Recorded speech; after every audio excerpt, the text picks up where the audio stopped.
welcome to Rapid Reviews Radio Podcast 275. That was my announcer voice. Episode 275. It's the episode. It's not like 2-7. I was going to say 2 o'clock. I mean, it could be. And it doesn't cost $2.75, so that's true. And the temperature isn't $2.75. It's majorly disappointing. What is the cost? Well, this is free. If it cost $2.75, we'd actually make some money. Well, that's true.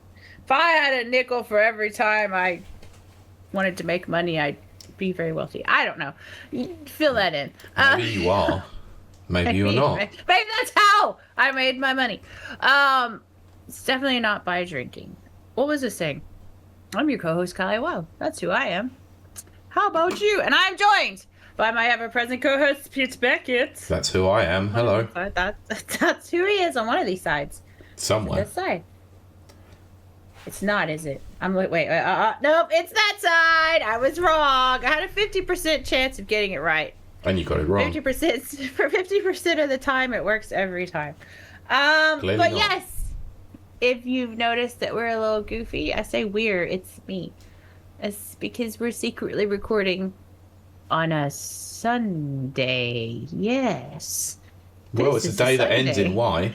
There you go. Which means I'm going to drink. So today is a day that ends in Y then. That's right. It's a day that ends in Y somewhere. But this is the part of the show where Pete grimaces at my terrible jokes, so you should come check us out at twitch.tv/rapid reviews. But it's also the part of the show where I ask people what they've been playing, how their week been. But guess what? It's just me and Pete here today, in the studio today, repping on the mic. 1 2 1 2. Anyway, Pete, I need a nap. Clearly. How has your week been? What you been playing? Well, it's been exhausting. Very, very busy week at work. I'm not going to go into that. And actually, up until Thursday, hadn't played any games. Yes, I thought that was interesting. It was quite funny. But, I mean, I kind of had, but kind of hadn't. But I gave something a real good shot. But first of all, I will talk about what I kind of played, but something that I received. And I've played this game before. Right. But weirdly enough, I did an application to try and get a copy of it through Press Engine. Yes. Saw the email come up. I was like, "Oh, this is interesting. I might do it." So I applied for it and randomly got a parcel come through this week where I was like, walked through the door.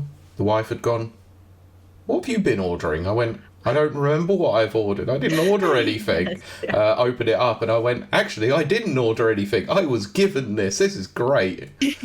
I'd forgotten I'd even done it. So when it came in, it was quite a pleasant surprise. That's what she said. So I got the Switch version of it after playing the game previously last year and nominating it for Game of the Year. I have a copy of Marvel Cosmic Invasion on the Switch. Oh, that's hilarious. That's awesome. So, that's great. I don't know whether to leave it sealed or not. Possible might play it on holiday, but maybe not. That's a tough one. Yeah. I don't know. I'm not sure. But yeah, anyway, thanks to Amy and Tribute Games and Press Engine for sorting that out. That's great. Heck Another game for the collection that I was going to buy myself anyway. So, wicked. Very cool. So, I am back to doing something very interesting this week as well. It's been a long time in coming. I'm back to reviewing a game. What? No way. Actually reviewing a game for the site. What? I can't believe What has broken my duck? A game, an unusual game, by the name of Rogolf. Right. What is that about again? Rogolf is if you hadn't guessed, it's basically golf. But it's a roguelike golf game. Okay. So you play as an employee of a company, a new employee, and basically you are a tester of mini golf levels on a computer. Oh, that's neat. Okay, wait, I like that. So basically you have to go through and there are 10 different levels in which you can pretty much advance through the company, starting out very lowly as like a QA tester. Right. And then rising levels. So there's 10 levels to go through, but each one has like, I mean, the starting out is like 3 floors. So you have 3 levels per floor, sometimes 4. Right. You can often and not, when you go up a bit more, have 4 levels. So, but the thing is, you obviously, being a roguelike game, you need to add multipliers, you need to add some other things to it. So you have to basically get a score to advance to the next floor. If you don't get that score, you're instantly fired. Oh my gosh. So runs can be very difficult or very challenging depending on how you do it. In between each floor, if you manage to advance, you happen to walk into an employee who's hiding in the lift and sells you upgrades. Because he's like, oh, you're the company like numbers are absolutely ridiculous. Like, so here's a little bit of a helping hand for you to get better numbers. So these these can add like extra score to the end of each level. You can add multipliers for how many balls you've used, or that's what she said. And various other little power-ups that you might be able to get. You can also sell balls that you've got remaining to, you know, get more money. That's what I do on the weekends. Of course you do. So basically, what do I think about this game? I haven't really talked about what I think about this. So I quite like it, despite the fact that it's a roguelike game. Yeah. They're not my usual thing, and when I actually when I got the copy of the game through Rapid Reviews UK, and thank you, Mike, for sorting that out, I was sort of like, okay, this would just be a little like mini golf game. Cool.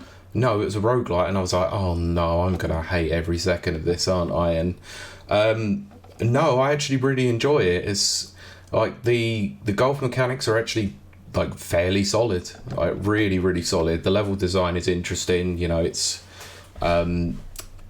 levels are randomly generated as well, so you might end up like through the first level, you might get a really difficult level, or you might end up sailing through. So like I've done probably about 6 different runs and only got through the first section of it so far, because it is quite challenging. I'm surprised as well. I did have a run at the second lot of levels, and I got relatively close to the end, but ran out of lives basically on the final floor, and only had like a select amount of points left to get, and got fired. And I was like, of course, what a surprise. The good thing about it though is you don't have to start out again like at the entry level. Once you have completed a level, you can then move up to the next one, so you can just keep going basically. Oh, see, I like that. Yeah. So far, really enjoying it. Would highly recommend it. It's on the Switch. I didn't see how much it was, but I can't imagine it was very expensive.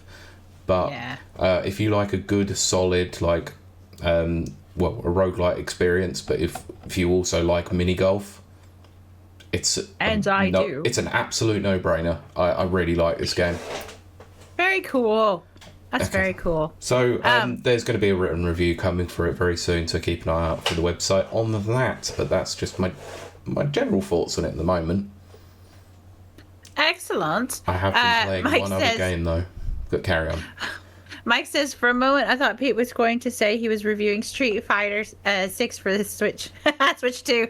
I'm waiting for Season 3 to finish so I can buy all the characters and review them as one. See? That sounds like Pete. It does. But yes, what else, Pete? One other game that I have been playing, and my god, this game has had me gripped so far. Pleasantly surprised by it as well. So if you recall, a few weeks ago, maybe even a month ago, I played the demo for something that I was not entirely inspired by. Yeah, I vaguely remember us talking about something, but I don't remember what it was. So the new game released this week from Capcom, Pragmata. Yes, because I hate the name. Awful name. Terrible name. Makes sense why it's called that though. Stupid name. So I've been playing this on PC, and right up until yesterday when it was released, damn it, I gave the game away. When it was released, I was not even going to buy it. I was not fast. I've been reading reviews, I've been seeing like a lot of people talking about it, giving it a lot of positive buzz based on what I played for the demo, and I went, I'm not that fast, and then I ended up buying it.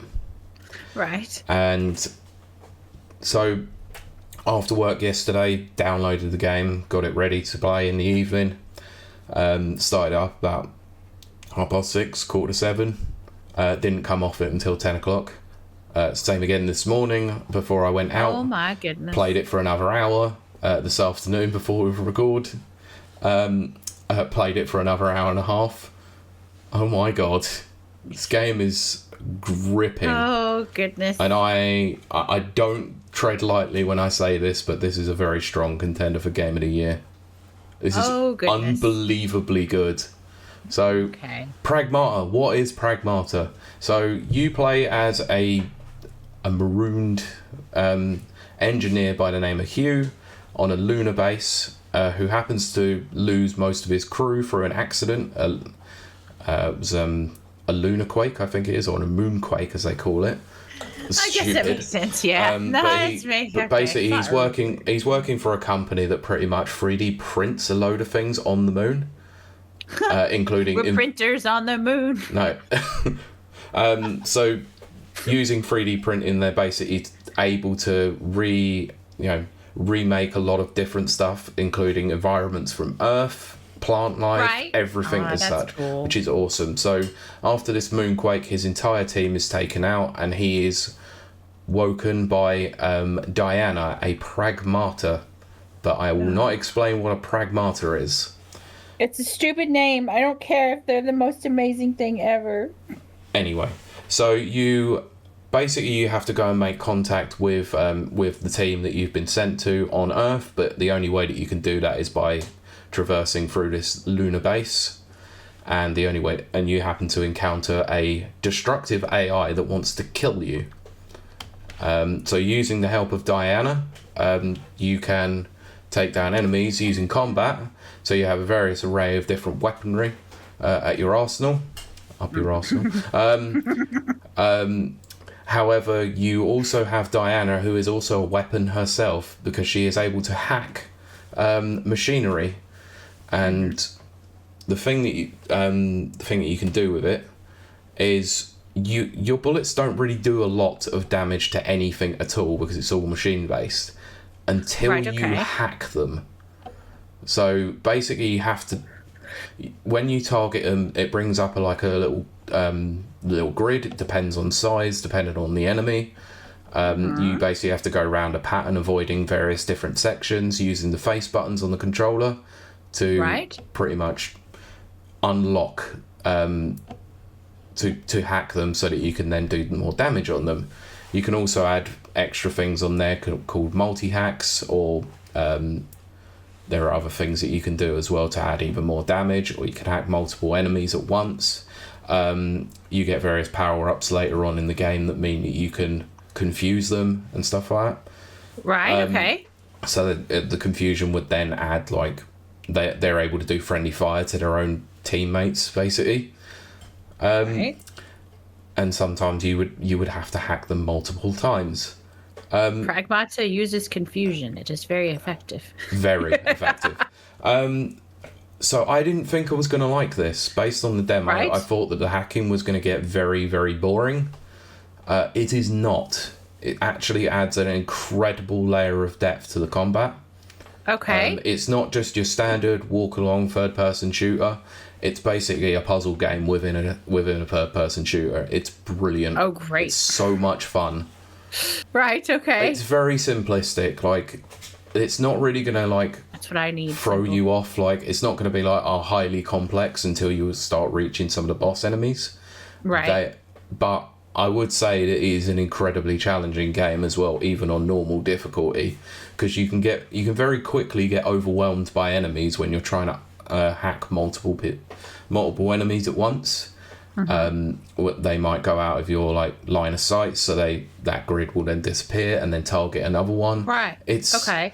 There have been some encounters that I have really struggled with when I'm very much inundated with various different enemy types. Yeah. So, but the main draw of this game is the story, I would say. And actually, it's weird to say, and I don't tread lightly when I say this, but it's the best part of this entire game. For such a simplistic premise, right, it is incredibly deep, meaningful, and heartfelt, despite the fact that one of the characters is a bloody AI. Oh, gosh. Yeah, it's... I've been pleasantly surprised about how human this game really is. Mm-hmm. And it is touching. I'm shocked, honestly. I was really shocked that I've enjoyed it as much as I have so far. I'm in the third section of the game, so I'm about 4.5, maybe 5 hours in. Right. And I really didn't think I was going to enjoy this at all, but holy crap, have I enjoyed this a hell of a lot. And yeah, I don't care. It's basically on my Game of the Year list already without even finishing the game. That's wild. I know. But that means I'll have to play it. So I think you should, and I think you might get something out of it, but you might not. I don't know. It's going to be a very interesting game to see you play or see what you think about it. But I know a lot of people who have been playing it have just absolutely loved it. So Kurt as well, like literally messaged him last night when I saw he was playing it on Discord, and I went, "What do you think?" And he went, "I absolutely love this." Oh my goodness. And he didn't strike me as the sort of person who would play it, let alone enjoy it. And I was the same. I was like, this is absolutely amazing. Visually speaking, it's an incredible looking game. The default on it is 1080p, but I've bumped it up to 1440. Looks incredible even on 1080. But the frame rate is, again, on my system, absolutely flawless. Like, for another RE engine game that is just absolutely perfect. I found no issues with it whatsoever on PC. Yeah, I think that my Game of the Year is the RE engine. So far, yes, it is. And that's not to say that Monster Hunter Stories 3 comes out or is coming out or has come out. So Capcom is sort of firing on all cylinders this year so far already. Yeah. Which I'm glad. So. So that's my week. I'll report back with more Pragmata soon. Next week, definitely. So what have you been playing, and how's your week been? Oh my goodness. Mike says it has come out, and it says we still have Onimusha coming out. You know I pronounced that wrong. No, you have pronounced it correctly.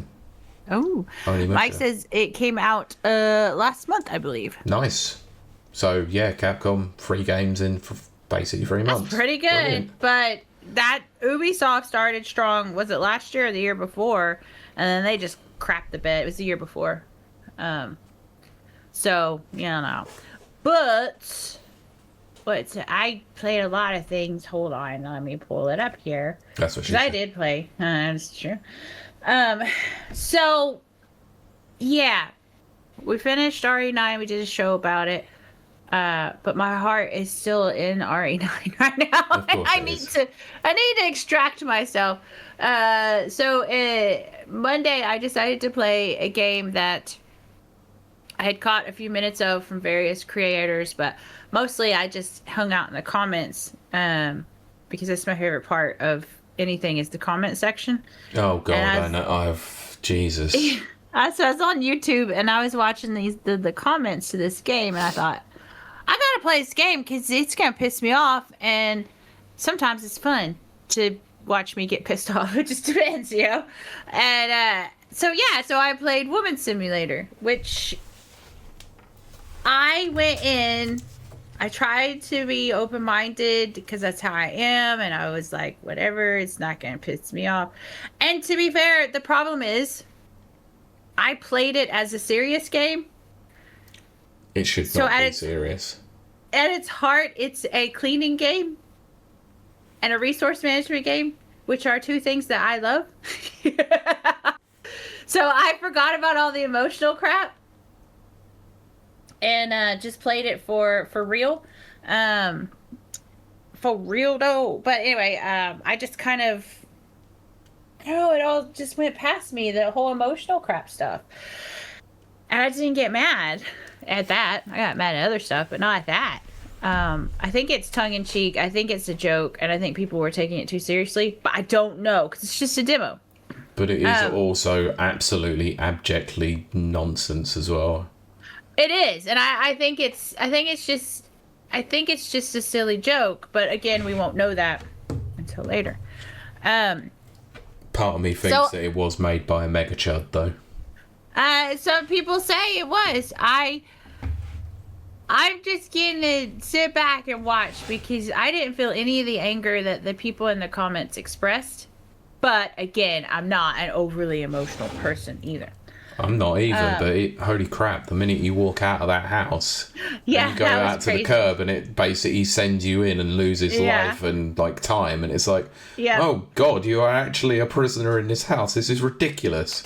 See, maybe this is a very huge joke to our lovely listeners. Maybe I'm just really good at being a housewife because at the end of the day, the game husband was happy and I was happy and I didn't have any penalties. I took like 6 baths, which is kind of like real life, just leisurely baths, and all the work was done and I didn't have to cook apparently. So I don't know. I think I should have not played it legitimate because I just did really well. Just really good at it. But outside of that, I have to go look at my list again because then I'll have a good memory. I remember. I remember. So I played Life is Strange. I continued that on Wednesday. And now that I did get angry. I got very angry. What did you get angry at? There's a character in there that I absolutely can't stand. Now, to be fair... Chloe?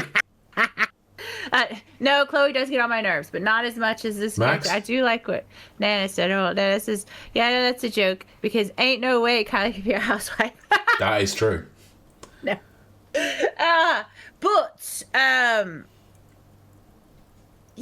It's her stepdad.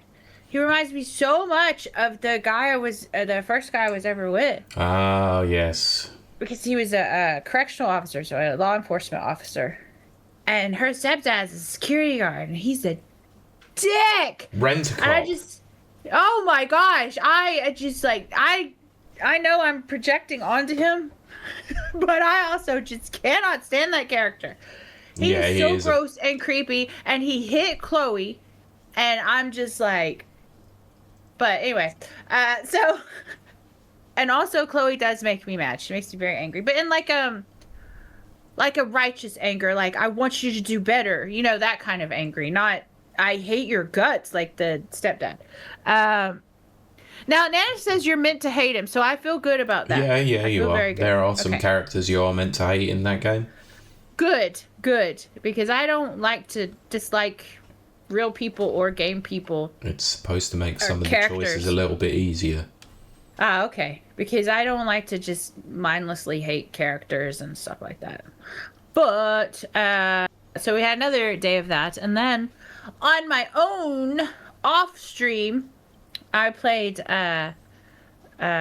Restore Your Island. Or Restore My Island.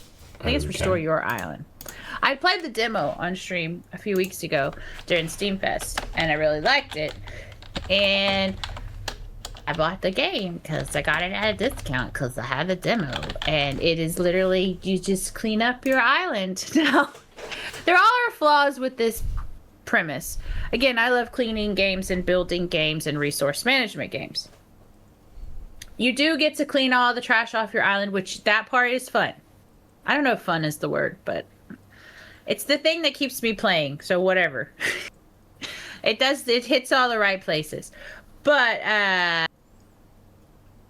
the thing that I don't like about a lot of these games is, like, you can't build your own house. You just have to pick from here's 4 houses. Pick one, and then you pick one, and it's like, here is your house. Bam. you know? And Mike, I've never been engaged. He means engaged in the game, like Okay. it keeps you addicted. Yeah. But or immersed or whatever. Whatever. Also not true. I have been engaged before. But I cleaned up the island. That was fun. Had to pick my house out from 4 choices. Did not like that. There's not much to do once you pick up all the garbage. It's like they were looking for things to put in the game to justify it being like 10 quid or whatever. I'm not sure that I can't promote that to other people. I can't go out there and say, yes, go spend 10 quid and get this game, because I don't think it's worth that. Did I enjoy picking up the trash? Yes, very much. But when you got games like Power Wash Simulator out there, and I'm talking about the original and 2, you don't really need Restore Your Island without fun things. Yeah, of course. That makes sense. There are better games out there that do a better job, basically. Yes. Gani just says, wait, it's Sunday. Yes, it's Sunday. Gani, you've lost a day. It is Sunday. It is. In this world. In this reality. But I was going to say something to that. There's another game. Oh, there is a game I want to try next week. Now, I've forgotten the name of it. But definitely tune in, because it's you clean your island up. But this time, you're stranded on the island. And I know there's 150 million games about being stranded on an island and surviving. But I think this one is probably a little bit cooler, because I think you get to build things. And again, this takes me back to why I modded Fallout 4 into the thing that it became for me. I just want a game where I can clean stuff up, manage my resources, build things, not just houses. I want to build all the things. Fill it full of furniture, and then go have Sims walk in and out of it and live and choose to live there or not. So game developers, make that game. So basically what you're saying is you want to be God. Yes. But also build houses. Now see, Gani says The Sims. Now here's the problem with The Sims, which is probably what kicked all this off in the first place. The Sims, you don't have to earn your stuff. You know? You're just giving it to Yeah, so it's like Abiotic Factor. I have to go out there. I have to slay the bad guys. I have to gather my resources. I have to craft stuff. And then I get to build stuff. I want that, but also I want to clean houses like a house flipper. And I want to put furniture in them. And I really want to clean the RE7 house real bad. So just do that. I'll just find AI. Nobody is ever cleaning that mold house. I want to so bad. They had. There are mold children that have been born there. Yes. Yeah. There's. Ethan had sex with mold. Yes. Yes, he did. And was possibly dead. And Bonnie says Minecraft. You know what? I did try Minecraft just to see. And while, oh my gosh, the building part was nice, I think I do like it if I could have updated graphics and stuff. Yeah, there you go. Connie says, I've cleaned Cloud's bike and Power Wash Sim. Does that count? I love doing that. Mike says I'm getting deja vu. Because it's a callback from last week. Yeah. But One other game. I did. I went on and I tried something new. And if you know me, it was not new. Of course it wasn't. But it was new for me.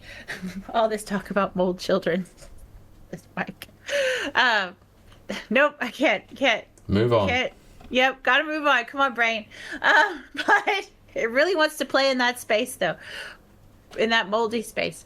Yeah, so I might have unlocked a new fandom for me.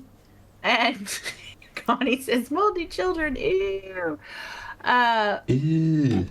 Brother, ew. Brother, But, yeah, so I caught, there's a gentleman I take care of. His name's Alan. and he loves WoW and Warhammer, Warhammer 40K, Space, all that kind of stuff. This is not stuff I really care that much about. But I caught a few minutes of what he was playing. I was like, oh, that looks like Doom. What are you playing? And he told me, and I forgot. So then I was going through YouTube, and then I saw, like, I Am Krusty was playing it, and a bunch of people were playing it. I was like, oh, that's that game. I'm going to try it. So I played Warhammer 40K Space Marines 2, and I might be a Warhammer nerd. Oh, I God. really hope Good not. luck. I hope not. I need... Look at my surroundings. I don't need more fandoms. I don't need more lore in my life. But yet, I enjoyed that very, very much. Unfortunately, I got sick. Well, I got sick yesterday, but I went ahead and tried to stream. But it got too bad towards the end, so I didn't get to play it as long as I wanted. I only got about an hour and a half. But it is very much... I would say it's Doom Light. Mm-hmm. You know, if we put Doom as the standard bearer, it's right there, but it's still good. It is still good, and it's simplistic controls. So far, no stupid weapon wheels, which I'm real happy about. It's just point and shoot. I probably put it on way too easy. I probably need to bump up the difficulty level. You know, they're really making games super easy nowadays. They are a bit. It really is. I mean, that's good in some ways, but yeah, Cody says that's an expensive hobby. That's what I'm worried about. What if I get into not Warcraft? What if I get into Warhammer? Good what if luck. I start painting figures? Good luck. I don't want to. I know plenty of people in my friend group that are massively into Warhammer. They don't even have time to paint the ones that they've got, and they're still looking to buy more. That will be me, and I can't do that. But it's like if Halo and Doom had a baby and gave it to me and said, name it Fallout. And then I did, and then I love it. Okay, so, cool. One of the ways that you can actually temper it with Warhammer is you can go back and read books. There's so much lore. Just go back and read them all. Alan's got all those tons of books, and I was like, oh so no. many. I'm like, am I gonna... I don't even have... My brain won't let me read. You know? Because it's my brain. This is why I do audiobooks. Yeah. Well, and there are audiobook versions of them. So I'm like, well... I was tempted about dipping my toe into it, and I'm like, where do I start, though? Yeah, I might do it, though, while I'm on a walk. Oh, my gosh. I'm going to walk to Space Marines. God, he says Dolo or Heon. Hail. Mike says it starts with Warhammer, and next thing, you're building your own PC. Well, it looks like I skipped the Warhammer then. I have built my own PC, and then next year Superman, and using AI to edit out your mustache. I already do, but yes, and then suddenly you're Superman. But yeah, I did a whole thing about Henry Cavill already. I'm not gonna do that again. But anyway. If you like first-person shooters, because of course you do, and you like Space Marines, because of course you do, the only Space Marines I don't like, or I like laughing at, is that stupid, dumb Colonial Space Marines game. Oh my god. I do encourage you to play it if you can get your hands on it. I had a copy, or I still have it, I just don't know where. And it was so stupid and so dumb, and you could just walk around the Xenomorph, and he was like, I'm a Xenomorph. I'm not going to eat you. It's like, wow. Yeah, because one line of code was broken. Yep. I don't disagree with this comment. Mike needs to build a PC and get a Steam account. Yes, he does. Mm-hmm. I agree. Do it, Mike. And then of course I played Hitman as well. Throw that in there too. And I think that's everything that I played. And This is the part where I let Pete talk because the wine is flowing through my veins. Of course. And Pete's going to tell us what we're going to do today. Well, it's been a while. It's been a while. Sorry, had to. I know. It's not going to... It's not every time. Pause for dramatic effect. We're going to talk about the news. It's been a little bit since we've actually done a standard news episode, and I quite miss it. Let's be honest. Don't get me wrong. I've loved the themed episodes that we've done. I was gonna say we've done really well. Also, another thank you to everyone. Holy crap, you guys are amazing. Yes, brilliant support. Thank you. Listening and or watching, or both. Anyway, yeah. So we're going to cover the news from the last week. I'm not going back as far as a couple of weeks. Can't be bothered. Apart from one story, I think maybe because it was quite interesting. So this piece of news really surprised me when I saw it, but I don't know why I got that surprised when I did see it. So where do I start with this one? You know SNK? Yes, you know the company Play On, right? Yes, I do. Okay. Did you know that they're collaborating on something this year? I don't think I knew that. I don't think so. Because they are collaborating on a re-release of the Neo Geo AES console. Did read that, and that's crazy because as Pete's about to tell you, it's not a ROM. I mean, it's not an emulator. Sorry. No, we're gonna get to that. We are actually gonna get to that. Pete's gonna tell you that now. But holy crap, that blew my that part. Why? So anyway, for those who are not really in the know about what the AES is, the AES was originally released in 1990. Remember, very strong arcade ports, and the new AES, the Advanced Entertainment System, is planned for release this Christmas and promises, quote, unrivaled authenticity, including full compatibility with the original cartridges. That's what they say. So the standard, the 35th anniversary edition hardware will release on November 12th for $179.99 in the UK or €199.99. That's not bad. With a roster of game cartridges also due to go on sale for £70. Oh, F off with that. I mean, that's a lot of money, to be honest. That's a lot. I didn't realize that part, but anyway. But let's be honest, though. Some of those cartridges, if you were to buy secondhand, are very expensive. Yes. I mean, that is true. They're also incredibly massive. Yes, they are. Because what people don't seem to realise is they're actually part of the arcade boards. Yes, exactly. Which we will get into, I'm sure. But I think that's what a lot of people don't realize. And also, I don't know how it was here in the UK, but in the US, only the rich kids had them. So, I never saw one for, probably not till 1995 is when I first saw one in person. I have to say I've barely seen one out in the wild until I'd gone to a convention, like, in the last couple of years, where I saw one and I went, holy crap. Yeah. They are awesome. Wild. But watching someone playing Metal Slug on it was like, this is cool as hell. So anyway, according to PlayOn, the Neo Geo AES Plus will come with discrete quality of life upgrades, such as low latency HDMI output, 1080p, on-screen BIOS and dip switches located on the bottom of the console, allowing for instant switching of language selection, overclocking the hardware, or choosing different display modes. The console also offers low power consumption and permanent saves for it. So there are 10 Neo Geo games that will launch alongside the console, with more to follow, as well as a selection of accessories. So day one releases are going to be Metal Slug, King of Fighters 2002, Garou Mark of the Wolves, Big Tournament Golf, Shock Troopers, Samurai Showdown 5 Special, Polestar, Twinkle Star Sprites, Magician Lord, and Overtop.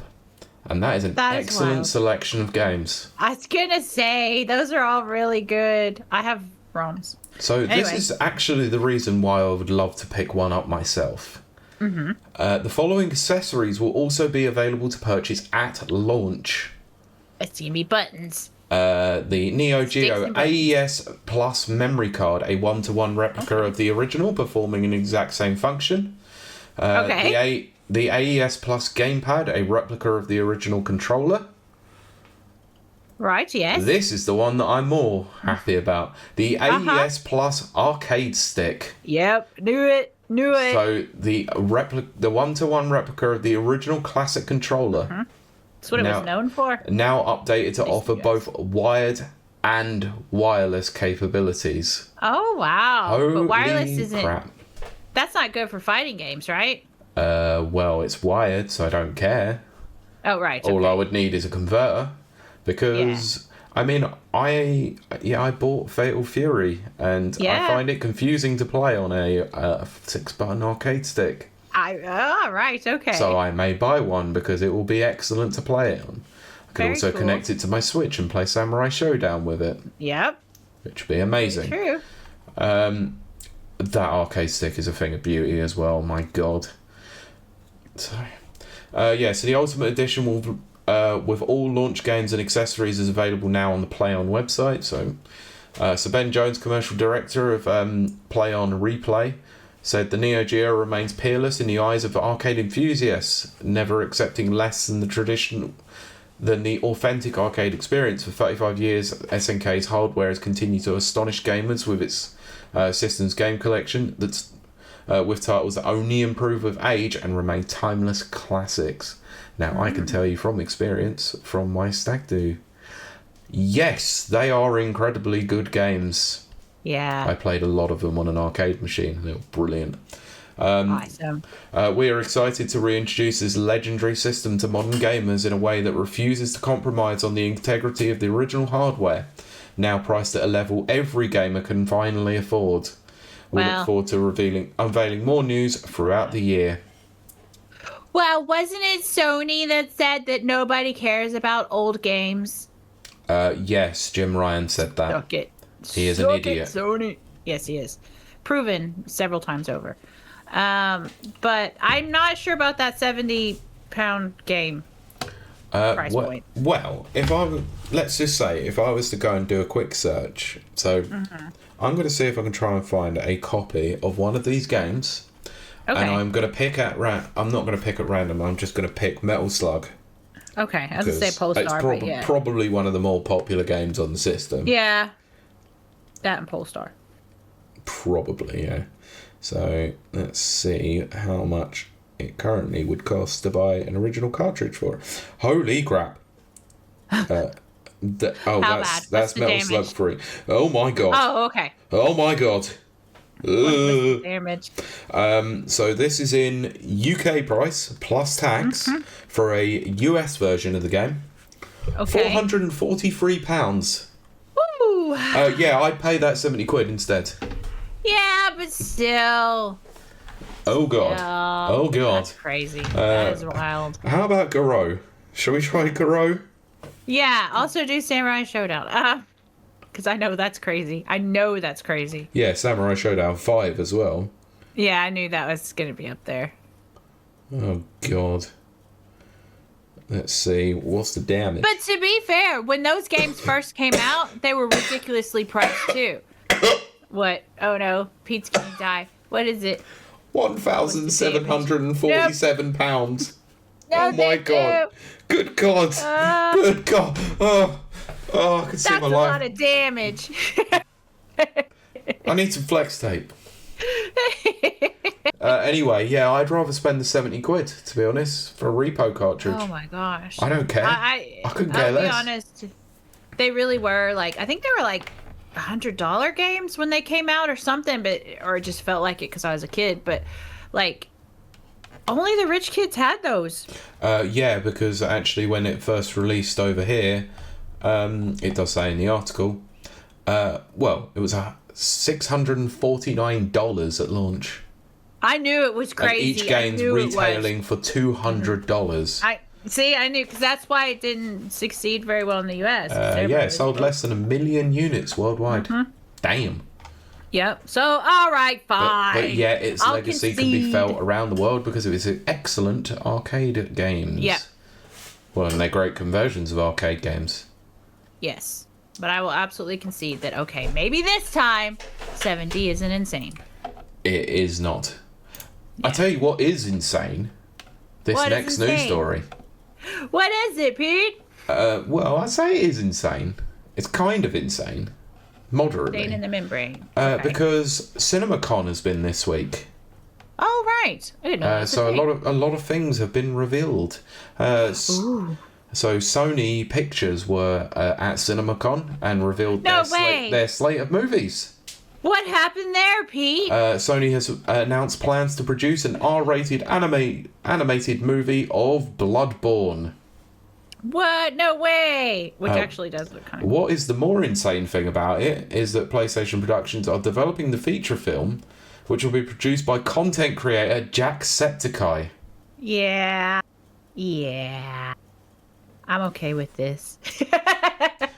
So no plot details or director were announced for Bloodborne, though Sony said that the project marked a continuation of its push to use game IP in the film space, following projects such as Twisted Metal, Uncharted, and The Last of Us, Still can't to believe Twisted varying Metal degrees did of success. Yes. So, released in 2015, Bloodborne, critically acclaimed action RPG set in the Gothic world, by From Software and Miyazaki. So, veteran PlayStation exec Shuhei Yoshida explained why he believes that Bloodborne hasn't been properly brought to the PS5 yet, but we don't really care about that. No, I don't care. This whole story is basically not really talking about the movie in any way, shape, or form because there's nothing to talk about. Yeah. Not yet. They literally just walked on stage and just went, "We're making Bloodborne." Well, that does sound like their method. And that was enough to get people talking. Yep. But Jacksepticeye. I'm happy about that. I know you are. I hope he does well. I hope he does well. I hope. I have no issues with it, per se. I just don't care about Bloodborne. I don't care about the game Bloodborne, as in, I don't care for playing it. I don't mind watching other people play it. I do like the world. I think that's very cool. And the lore is cool. I actually know the lore. I mean, it probably is. I just don't care about it, if I'm honest. I don't like playing it. I mean, I've tried playing Soulsborne games and they just don't gel with me at all. Yeah, they're not for me. Yeah, not for me. Not for me at all. But anyway, so we'll move swiftly on from this. Yes, because there's so much more. But it was very weird, though. Let's say. Yes. So, anyway, let's talk about Xbox, shall we? Because why not? It's your favourite subject to talk about. No, I hate it so much right now. But yes. Mike says, "Is this a if Markiplier can do it, so can I sort of thing?" I strongly suspect so. Yes. Anyway, talking of Xbox, the new head of Xbox, Ashish Sharma, has been talking about things. What, AI and how great it is? AI slop? No, but she's been talking to, has told employees that Game Pass has become, quote, too expensive. And has suggested that the subscription services pricing is about to change. Oh, great. Okay. Well, let's delve into this and let's have a discussion about it. So, an internal memo sent to gaming employees, first published by The Verge, Sharma said that the service needs, quote, a better value equation 6 months after Microsoft hiked the prices up. Okay. Quote, Game Pass is central to gaming value on Xbox. It's also clear that the current model isn't the final one. Okay. Short-term, Game Pass has become too expensive for players, so we need a better value equation. Long-term, we will evolve Game Pass into a more flexible system, which will take time to test and learn around. Oh dear. What are they going to do? So, anyway, according to reports, part of the reason was for the increase of Game Pass was mostly due to Call of Duty being on the service. Yeah. But anyway, we don't need to talk about that one. This is mostly it for the story, by the way. It's kind of dumb. Yeah. It's like, no. Oh, sorry. Gorny has said it in the chat. Yeah. He thinks more tears. I wouldn't be surprised if there's more tears. More tears and more tears. I do strongly suspect that there's going to be a free version come out at some point. With bunches of ads in the games. Game. Oh, it will be. It will be an ad. It would be an ad tier, and it will probably limit the amount of play that you can do as well. Yes. Knowing them. There's also, I strongly suspect as well that they're trying to wind back this whole thing of putting games on their day and date. Yeah. To then sell them again. Yeah. I think they've seen that it's basically a loss leader at this point. It is, but it has been, and we've discussed that on here and other places. But Yes. Do you also want to know what else is a massive loss leader for companies? Disney Plus. ugh, yep, I mean, it's yup. barely get anyone through the door. Anyway, that's a different matter for a different time. But yeah, this is not surprising. Asher Sharma's obviously gone in and sort of looked at everything and gone, this is quite bad for us. We might need to change things. Yeah. It's not a terrible thing to do. But also, optics-wise, considering that they only did this 6 months ago, this is quite poor. They've got a long way to go to get confidence back in their, I was going to say clientele, whatever we are, their consumer Consumers. base. That's what I meant. Yes, thank you. Yes. It's going to take quite a long time for them to do it. Yep. A very long time, because this got mentioned in another podcast, I think it was. This has been over 10 years now of mismanagement from Microsoft. Yes. Well over. 100%. This is before the Xbox One. This goes back as far as them going TV, and Don Matrick turning around and saying, well, if you don't want an internet connection, we have a console for you. It's the 360. Yeah. Which is absolutely stupid. Yeah. They never evolved from the 360. 360 was peak Xbox. It was. And it was great. Most people were an Xbox gamer at that point because they were killing it. It was so amazing and I loved it so much. And then they just crapped the bed. I mean, I bought PlayStation 1 and 2. I say bought. I got them bought for me. But when it came to the time that I could actually buy my own console with my own money and my own job, I chose a 360. Yeah. So yeah. Well. And I don't regret my decision whatsoever. No, Great heck system. no. I still love most of the games that were on there that I played. I loved it. I did. Yeah. So it'll be a shame, but there is a good way to start getting people back on board is by releasing good games, and it looks like they're going to do that this year, which is always also a good start. Stop effing up Halo. Forza Horizon 6 comes out the day I come back from holiday, which is amazing. It does. I've got it would like to know. pre-installed. Yeah, I want to know because, like, between you, Nana, and Brent, I want to know, is it good? Oh, it better be. I'm going to get back from holiday. I'm going to be absolutely jet lagged as all hell, but I am going to boot that up and play the living heck out of it. Mike said exactly what I did, which is more tears, more like. And then Gani says, other than a quick play on Sea of Thieves to test my graphics card, I've not played any Xbox stuff for years. I haven't played, I broke my streak yesterday by playing Space Marines 2 because I didn't want to pay for it, so I played it yesterday. Oh, is it on Game Pass now? It is on Game Pass. Oh, I've been tempted. I might actually do that. Do that. No, I'm playing Pragmata. Oh, that's right.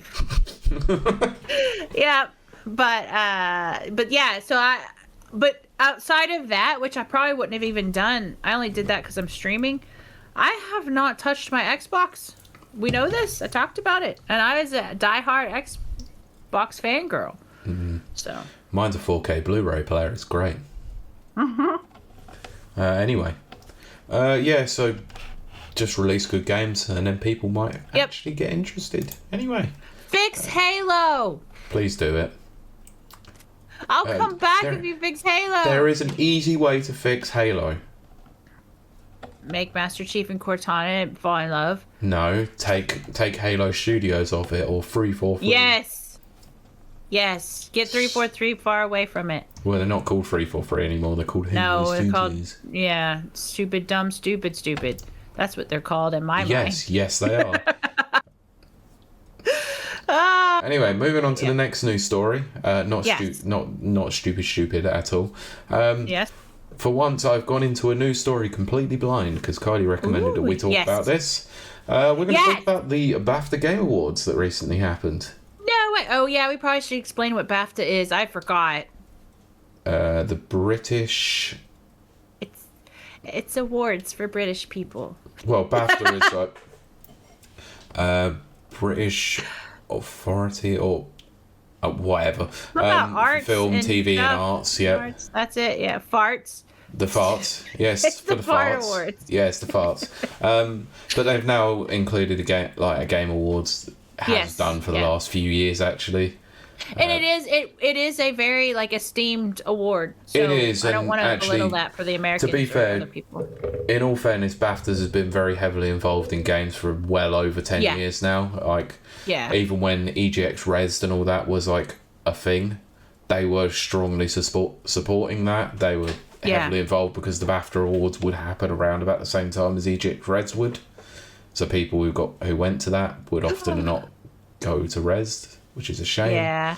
I never got to go. Wish I could. So anyway, let's talk about some of the actual award winners, shall we? I'm going to skip some of this because I'm just going to go to the awards themselves. And by the way, I've only just seen this. So, multiplayer game was Ark Raiders. Yep, deserved, I think. I'm not going to disagree. Probably the one that captured the most hearts and minds over the year. Artistic achievement, Death Stranding 2 on the beach. How about that? Gotta love a typo in this. They've spelt on the bead.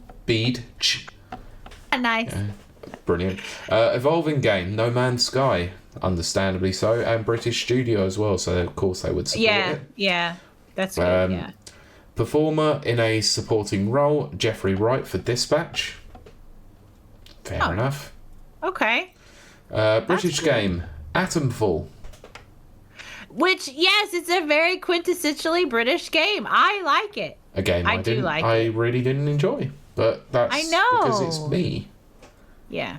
It's fine. I saw the merits in the game. It just didn't gel with me. It was definitely British Fallout for me. It was very British. So game design was Blueprints. I just do not like that game. I've not played it. I've had it installed and I've just not played it. I just don't like it. It's weird to me that it's got as much accolades as it has, but, you know.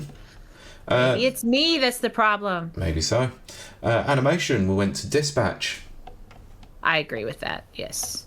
Absolutely. Technical achievement went to Ghost of Yotei. I mean, apparently the game is quite well optimised on the PlayStation consoles. Yeah. Right. Family game went to Lego Party. Which, I mean, that makes sense. Possibly. Audio achievement went to Dispatch. Yeah, I would agree with that. Not a disagreement from me. Music went to Ghost of Yotei. No idea, because I never heard the soundtrack for it and never played the game. Oh, wait. Gani.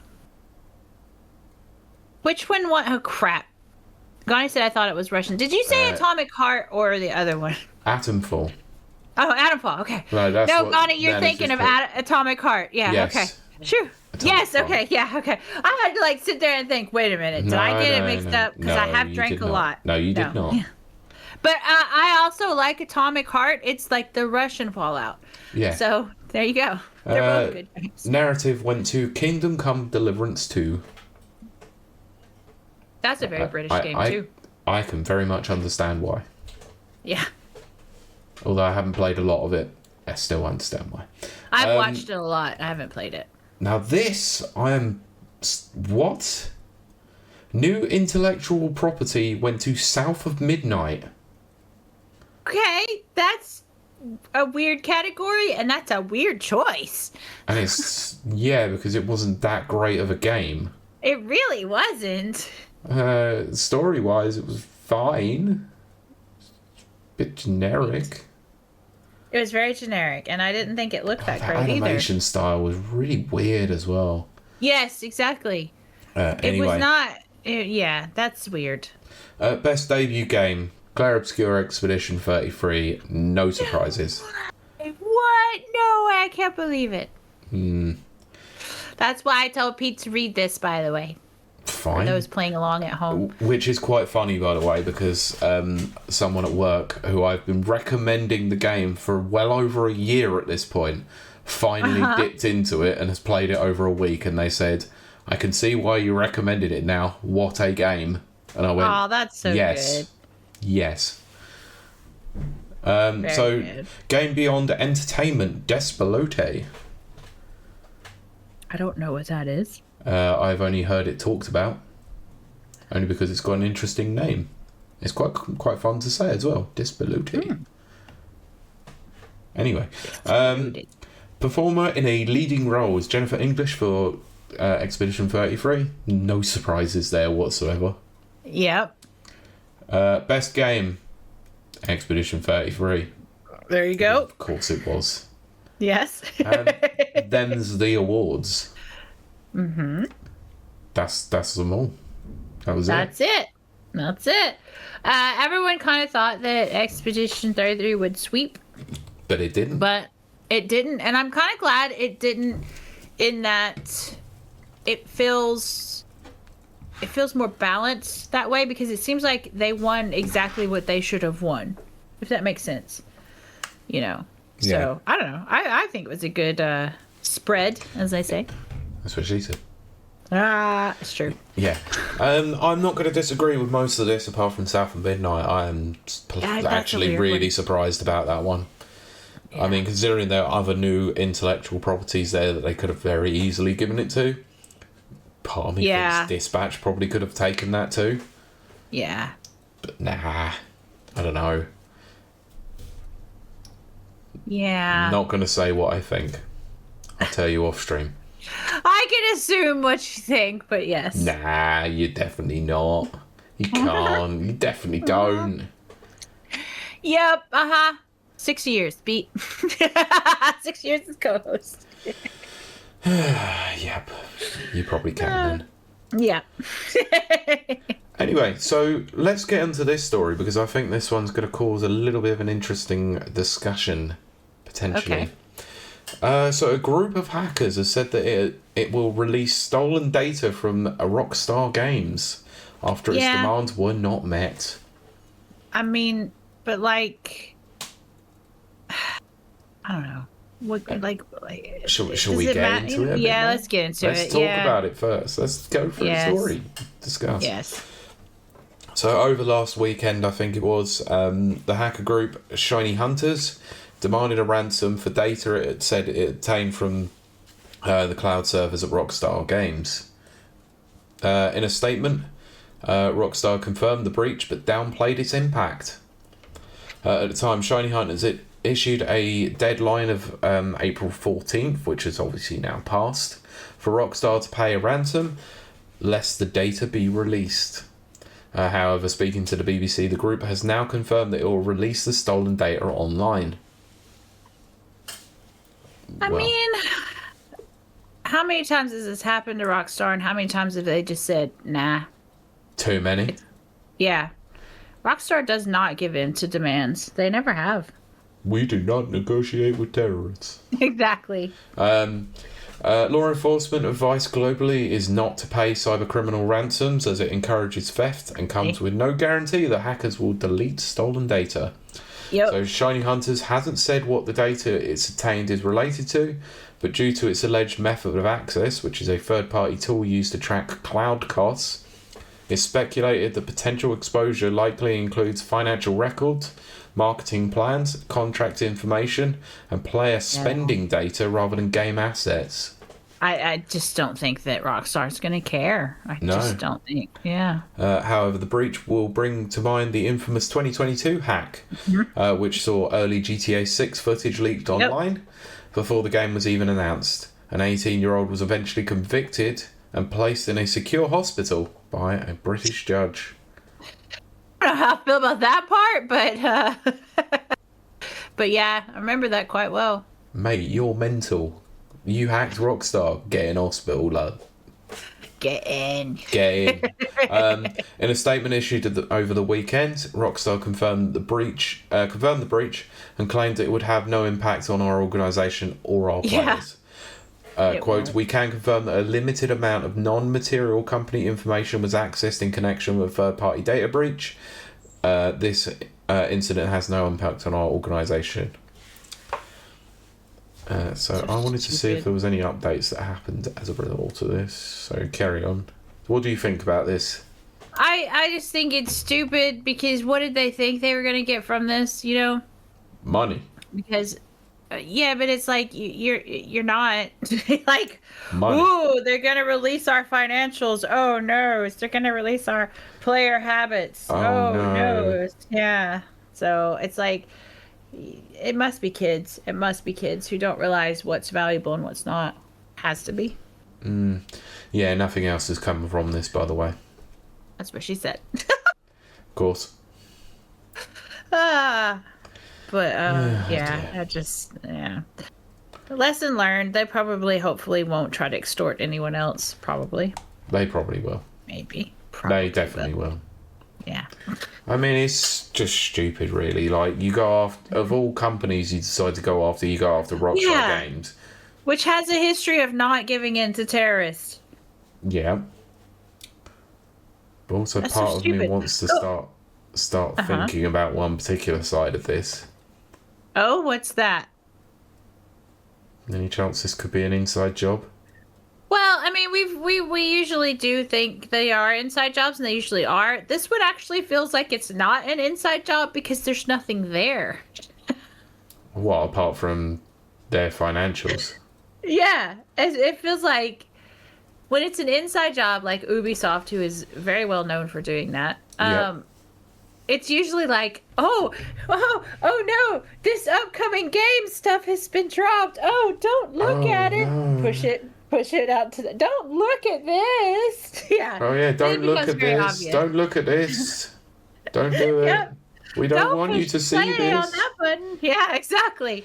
Or wasn't it Ubisoft Canada that, or Toronto or whatever, where they or was it Washington? I can't remember, where they had to call in like that version of the SWAT team or something. Oh, it was in Montreal, I think Remember it that? was. Montreal, Wasn't remember? Yeah, and it was just like, guys, come on, this is so obviously like an inside job. it? It was so stupid, honestly. I It was remember so reporting that. It was so stupid. funny. But, Yeah.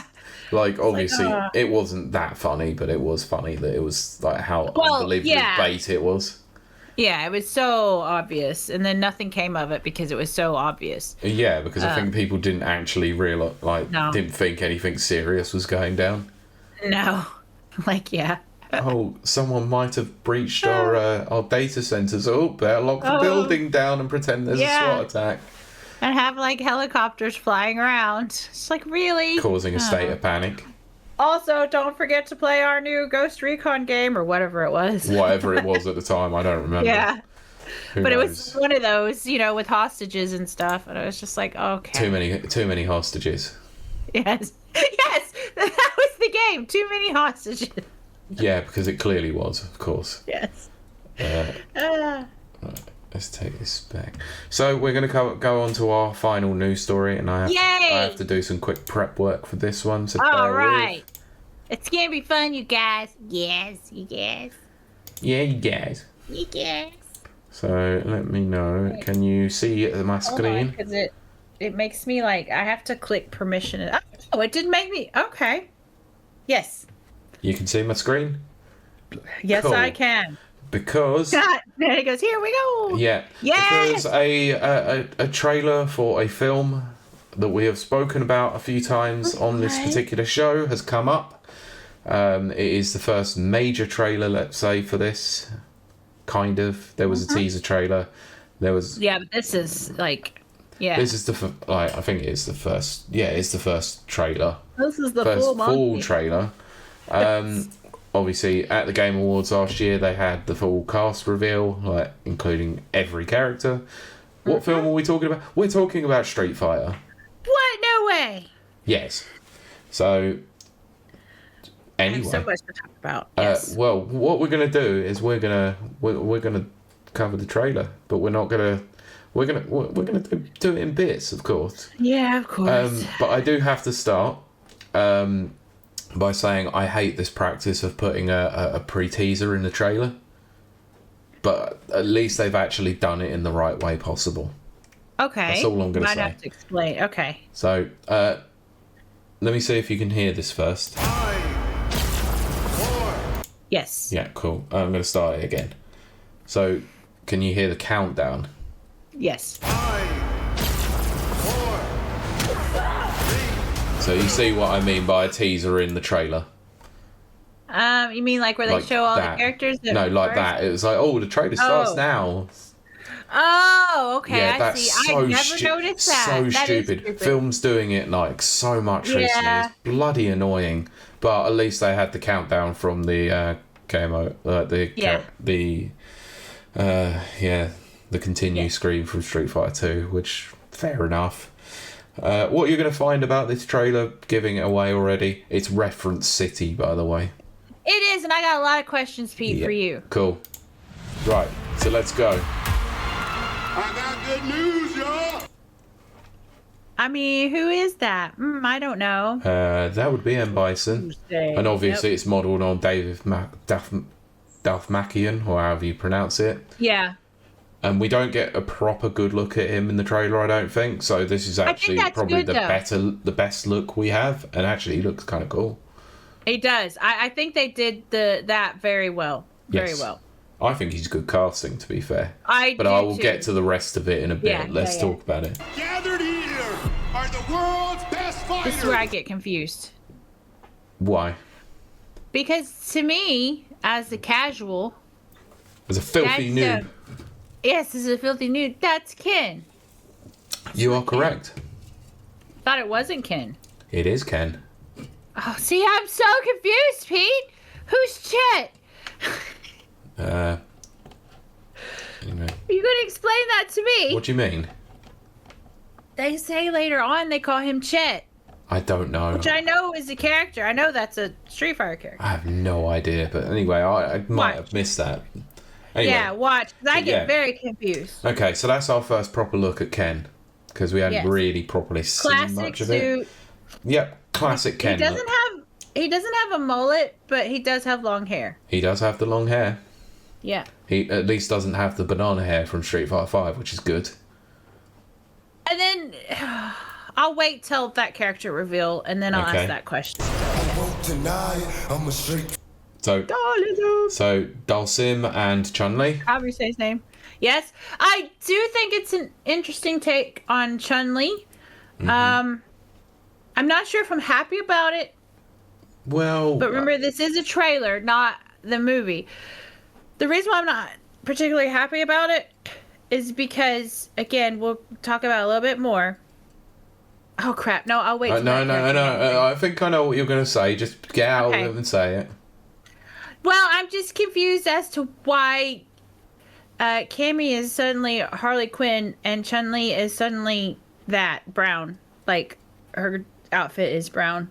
Why? Well, this is just something from earlier on. I think this is going to be an early part of the film. You will see it has to be, you right? will see her in full costume, I believe. But I still want to know what the frick is up with Cammy. You have to explain that. I know. I'm very confused by that. Ask me later.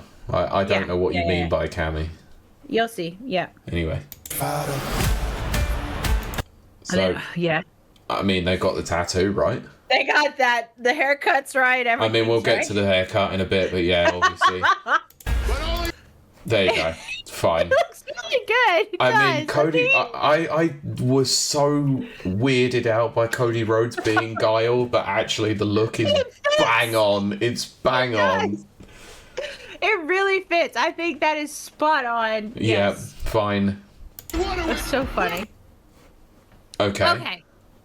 I know that this is Cammy's outfit. Don't get me wrong. I do know that. I mean, I am used to seeing her in the camo. Depends on which version you're talking about. Well, here's the thing. As you'll see, for those watching along at home, she suddenly becomes Harley Quinn.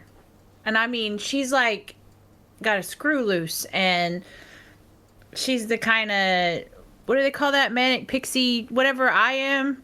Manic but in pixie movie dream form. girl. Yeah, that thing. And I'm not, like, I like her. Like, immediately I'm like, oh, that's the character. But usually I love Chun-Li. But now I'm like, oh, I love Cammy. But it's like, but that's not how I know her in Street Fighter. Now, No. but Pete has way more experience in Street Fighter. You are correct. Way more. You are very correct, actually. Okay. Cammy should not be like that at all. She's like unhinged. She's screw loose. So the way that the law goes with Cammy is that she is actually one of Bison's dolls, who broke the mind control. She then ended up going on to be an agent for Delta Red. Right, which is how I think most folks know her. So this must be before that. She must still be. So this is the classic costume. So this is her alpha costume. Yeah. So part of me would suggest that she might be still under the control. That's very cool. But based on where this fits in the timeline, this is set in 1993, according to the plot synopsis. She is long past that. So in Street Fighter 2, she is actually an agent for Delta Red at that point. So she wouldn't have this costume. Right. Which is how I think most people who are casuals would know her in the camo. That's how I've always known her. Yeah. You know, although I have seen this costume. I want to verify that's not like, oh, they've suddenly made this costume for the movie. No. This is definitely... No, that's real. I've seen it. Yeah. It's an authentic costume from the Alpha games. Yeah. So, yeah. Her look, I'm not sold on. Here's the thing. I love her look, but that is not the Cammy I'm familiar with. Oh, I know. The green. It should be the green, really, but... Yeah, and a little bit more serious. Yeah. You know? I do also have issues with the actress playing them because they're not English. And it's another situation where we've got... I think she's Australian again. So it's like... Probably. Why have we got an Australian again? Because they want her to be Margot Robbie. It's to me, it is glaringly apparent. But they've got everything else nearly perfect, and yet they can never get Cammy right, and I don't understand why. That's one of the main things I wanted to ask you about, because to me, it doesn't feel right. It doesn't feel like Cammy. But I like her because obviously I do. She's like unhinged and the character I would identify with. But anyway. Yeah. Anyway, so let's. Crown the world. Yes. Okay. I kind of. 50 Cent as frickin' Balrog. Fine. I mean, that. I'm not gonna lie. He looks the part. That haircut is amazing. It's so good. The colors are good. The haircut, the attitude. It's like. I didn't think about it before, but seeing it on screen, yes, I love it. Yeah. Nana says, I feel like they could have got Hayley Atwell for Cammy. Unfortunately, probably a bit too old to play Cammy. I was gonna say. But I would appreciate that casting for reasons. Yeah. Anyway, yeah, I think they've got this bang on. Love it. Absolutely. Take nothing away from 50 Cent, his acting prowess. I think he's not a good actor, but hey, whatever. He might. This isn't a deep acting film. No, it is not. And actually, like, Balrog's character is, I want to get paid, and that's feels like 50 Cent. Yeah. Although 50 Cent has done some good acting roles, by the way. But I know, but doesn't matter. This is cool. Give me money. Yeah. Yeah. Anyway.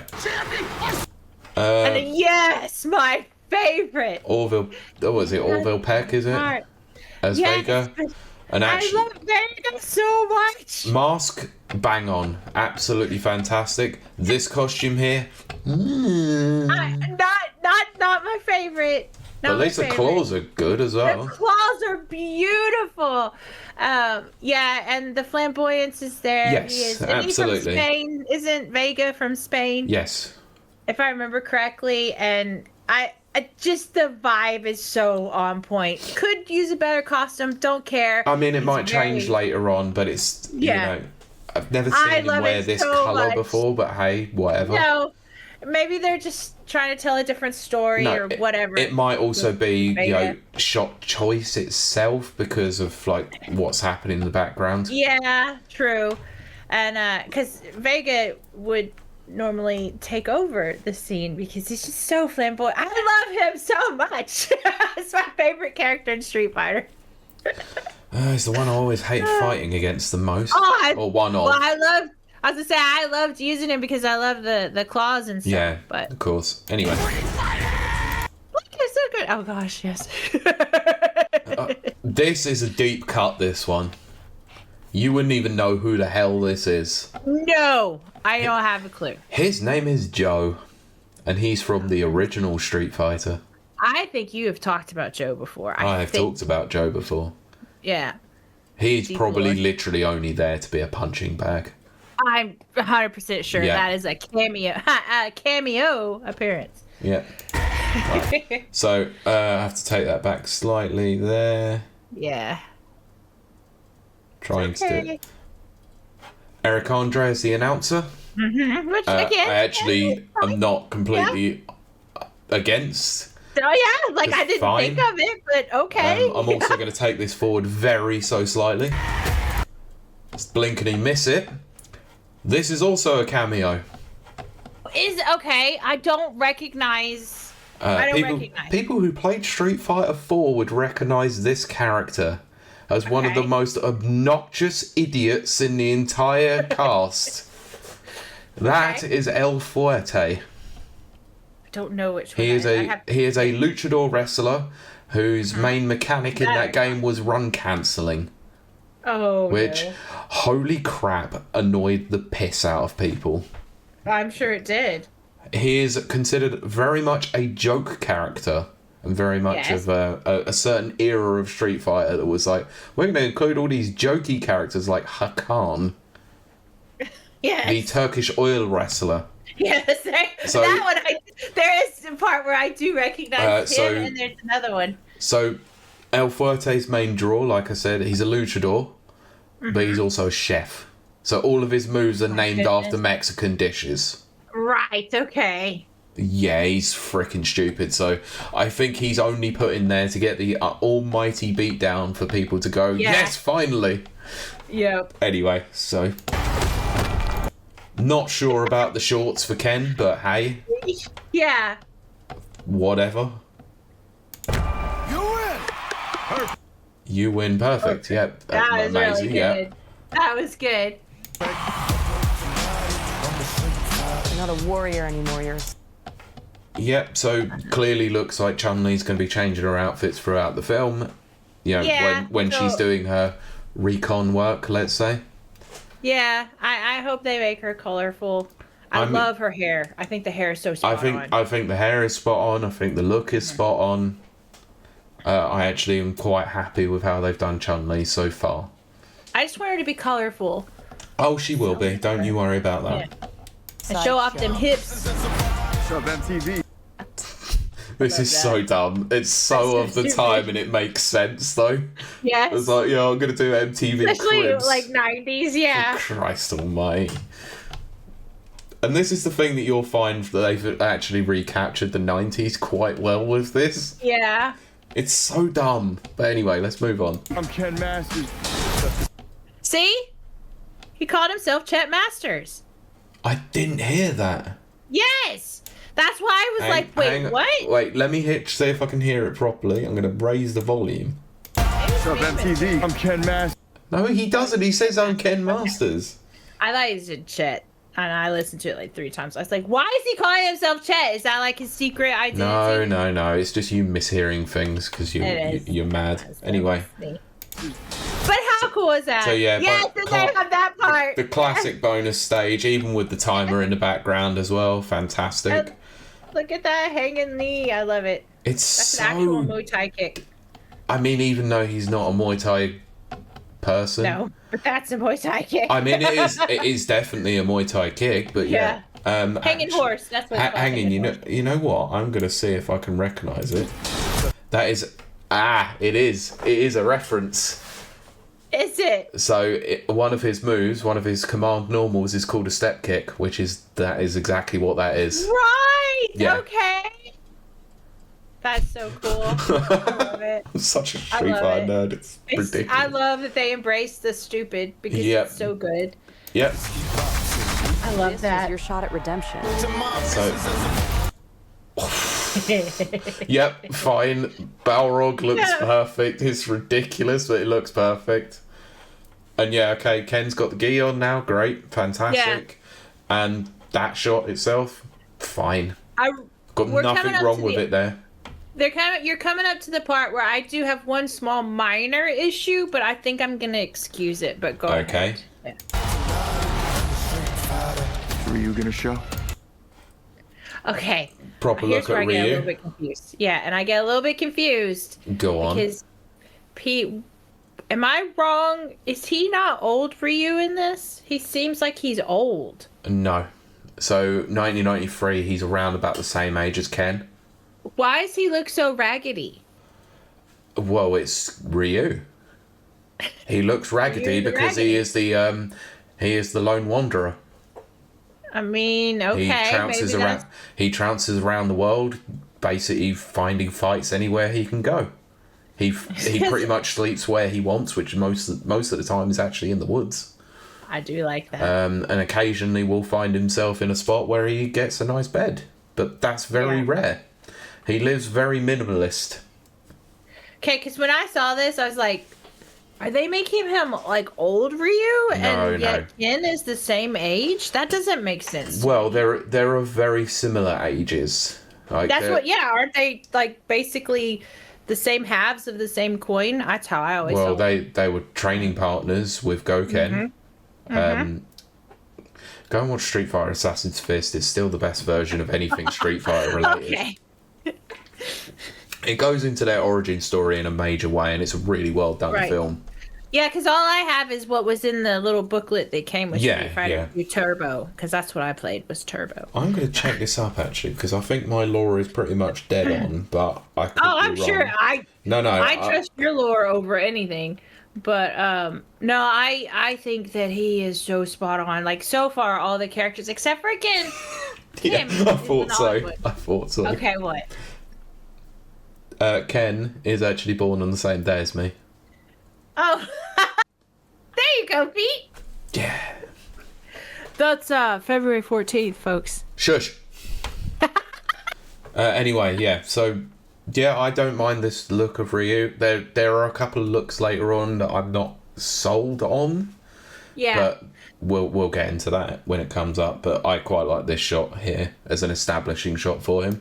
Yes, I think it's very good. That's very cool. Yep. I like that. Now that was cool. Yes. That's his back throw, by the way. Yeah. And against the wall sort of makes sense because edge of the stage. Yep.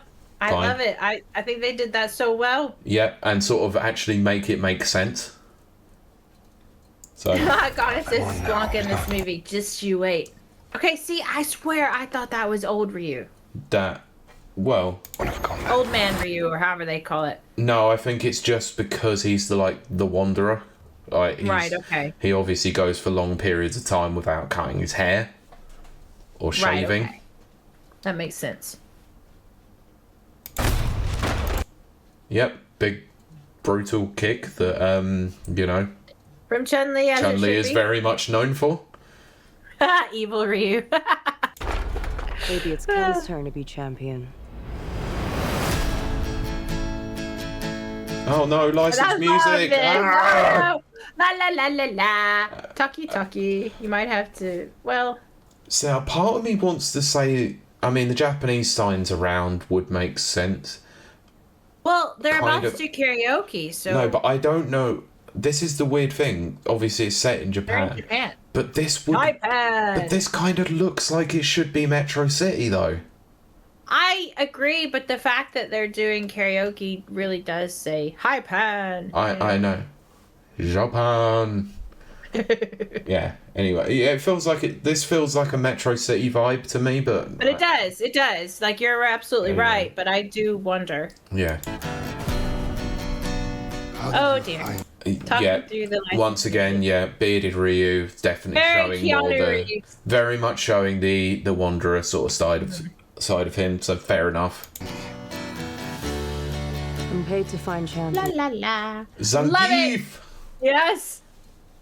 They got so well. This casting is absolutely perfect. I don't know if you ever watched season 3 of Reacher. No, I haven't. But my God, he's one of the only people in that series who could beat him, and I'm like, that's awesome. He is a man mountain, honestly, and perfect for Zangief. Absolutely brilliant perfect. Choice. Yes.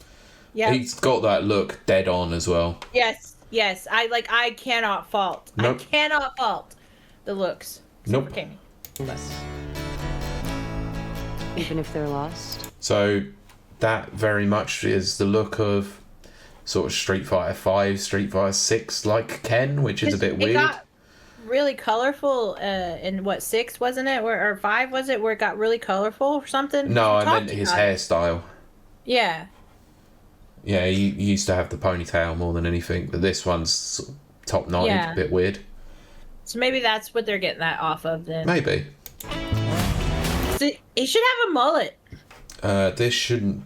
This is a bit weird because it shouldn't be Chun-Li on a motorbike.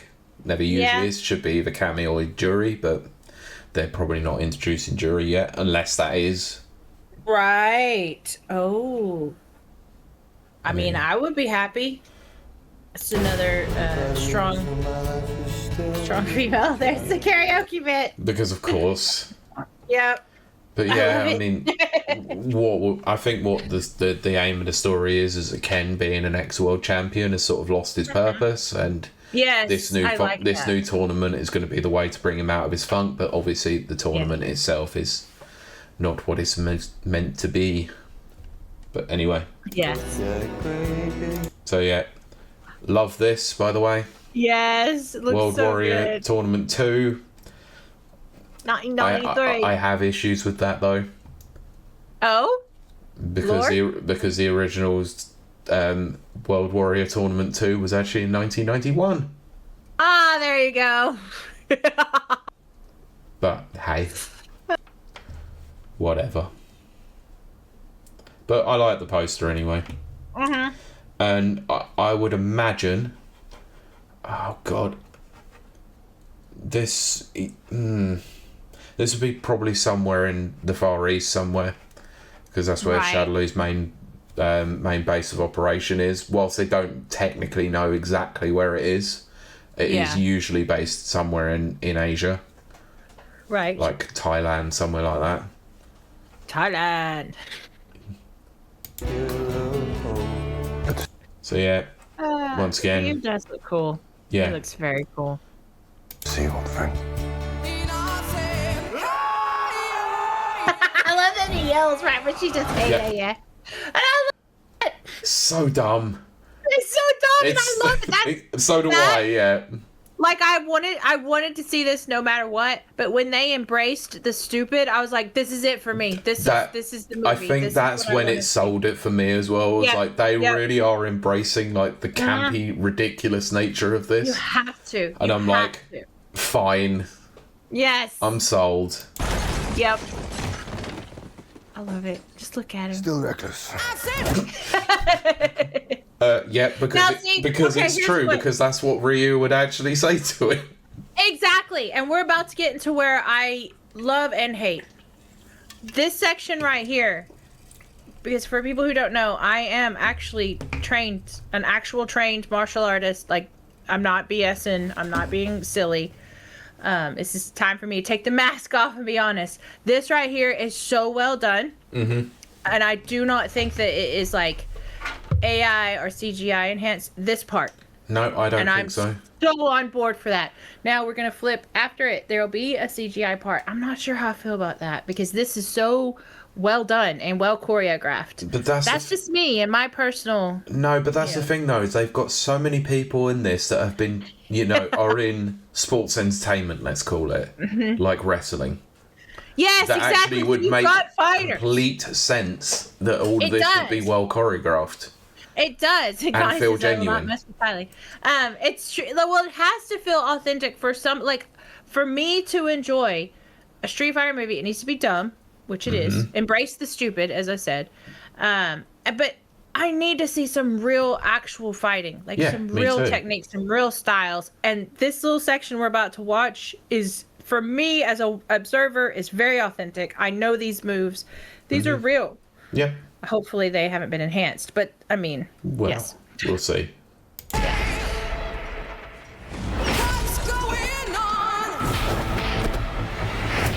Did you hear some of the sound effects in there? Yes. Yeah, some of the old classic hit sounds that were in there. I really do enjoy this whole little fight scene. So, it's not necessarily the case, but people could surmise that this is a parry. No, you would, yeah. Yeah. Sit down. Did you hear the laugh? I did. Yes, Yeah. exactly. So you know where we're going next. That's the bison laugh, I think it was. Anyway, so yeah, this looks like it's very much Shadowloo's base of operation. Where's the castles? Not enough of them. There's not enough down forward, medium kick into fireball. You know there's gonna be something. There's I gonna know be there something. will be. Anyway, yep. Yeah. I'm getting so excited. Anyway. There we go. Back shot of M. Bison. And it's just I think they do this so well. The reveal, because they don't reveal, you know. Yeah, I'm actually quite happy with that as a reveal. It builds suspense, and I'm okay with that. Yeah, like we don't need to see him. We know who that is based on that. It's very iconic, and he's French, right? Bison's French, isn't he? No. Oh, very much of unknown origin. Right. Okay. That's one of the things from the bio. It says nationality unknown. Nobody knows anything about Bison and his backstory. Very cool. The only thing I would say with David Dastmalchian is I don't know if he's tall enough to be Bison, because Bison is quite an imposing figure. Yeah. Exactly, which is why they used Raul Julia in the original, and why he was so good at it. Yeah. So hopefully they've. But he is a very good character actor, so I'm gonna. I think the vibe is so on point. Yes. Yeah. So anyway, let's carry on. But it seems we have to be ready. Yay! I mean, I think I'm worried she might be a little bit enhanced because that's not a normal proportion. But you know what? I don't care. I don't care either. I don't care. I love it.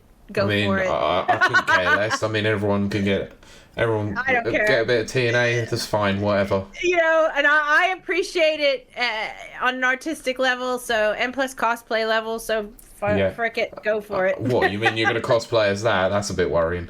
Probably not best to do it in public. No. But I have always wanted to cosplay as Chun-Li. Always. Well, gives you an excuse then. Forever. So, you know, I'm hoping. Okay. But anyway. So, yeah, coming out in October.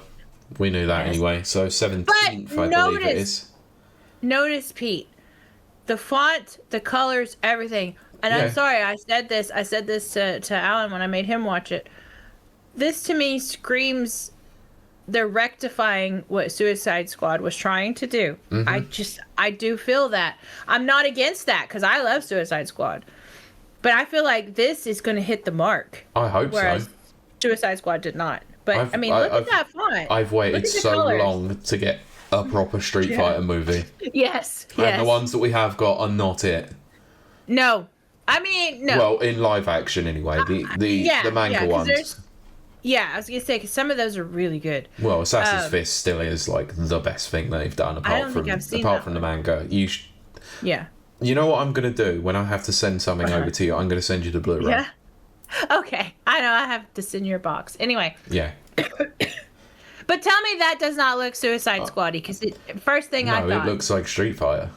It definitely looks like the classic 90s Street Fighter font. I guess it does say, Turbo in that font, doesn't it? Yep. Okay. I love that. Yeah, proper look. And then, an actual proper look at Dowson. I hope his arms go wiggly. Absolutely spot on. Well, we'll see that probably in a minute. Sasquatch. Yeah, there we go. Nice flash kick. Yes. Do you remember the input for it? No. You know what I remember? I remember, what is that? The right, left. Whatever that was, that's what I did. That would be more of a Mortal Kombat input. No. It was definitely one of the moves on Street Fighter. So the only one I could do. So the flash kick is charged down for 2 seconds and then up and kick. Okay. No, I would not have remembered that. And then that's why I got Turbo, was so that when I was playing Honda, I could push B, and he would go. Yeah, it's just the hands. Yeah. 100 hands. So I didn't have to do anything. Yeah. So yeah, I really like this. It looks ridiculous because Guile is so stupid anyway. Yes, exactly. A lot of his moves are just so ridiculous they would never even be capable of being done. So no. it's always I going to love look a bit this. wonky. Again.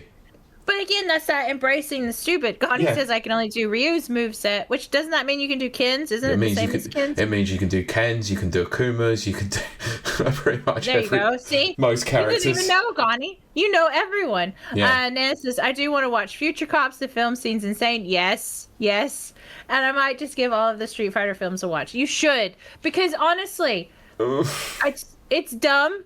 Jean-Claude Van Damme, it's dumb. But I liked it, but I was a kid.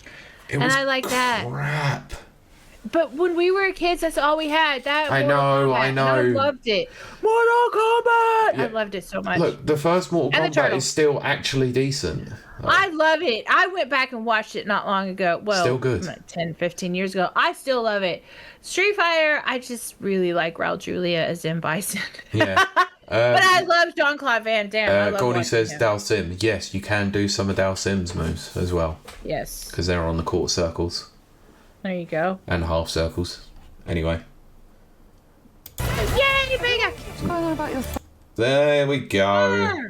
There we go. Okay, but here's where I really want to discuss, because I'm so confused at the characters here. Yep. Obviously, for the casual, that is Chun-Li in her proper outfit, which I'm glad about, and I love. Yes and no. I mean, isn't the original like a lighter blue with floral on it?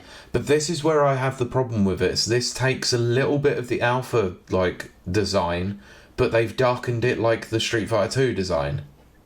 But I have to say something, because I'm very forward, I'm very direct, and to be very honest, I'm very glad that they still have the enhancements on the boobs, because as we know, video games and movies have been taking away the like hot, sexy parts of females. Yep. Thinking it's equality. It's not equality, folks.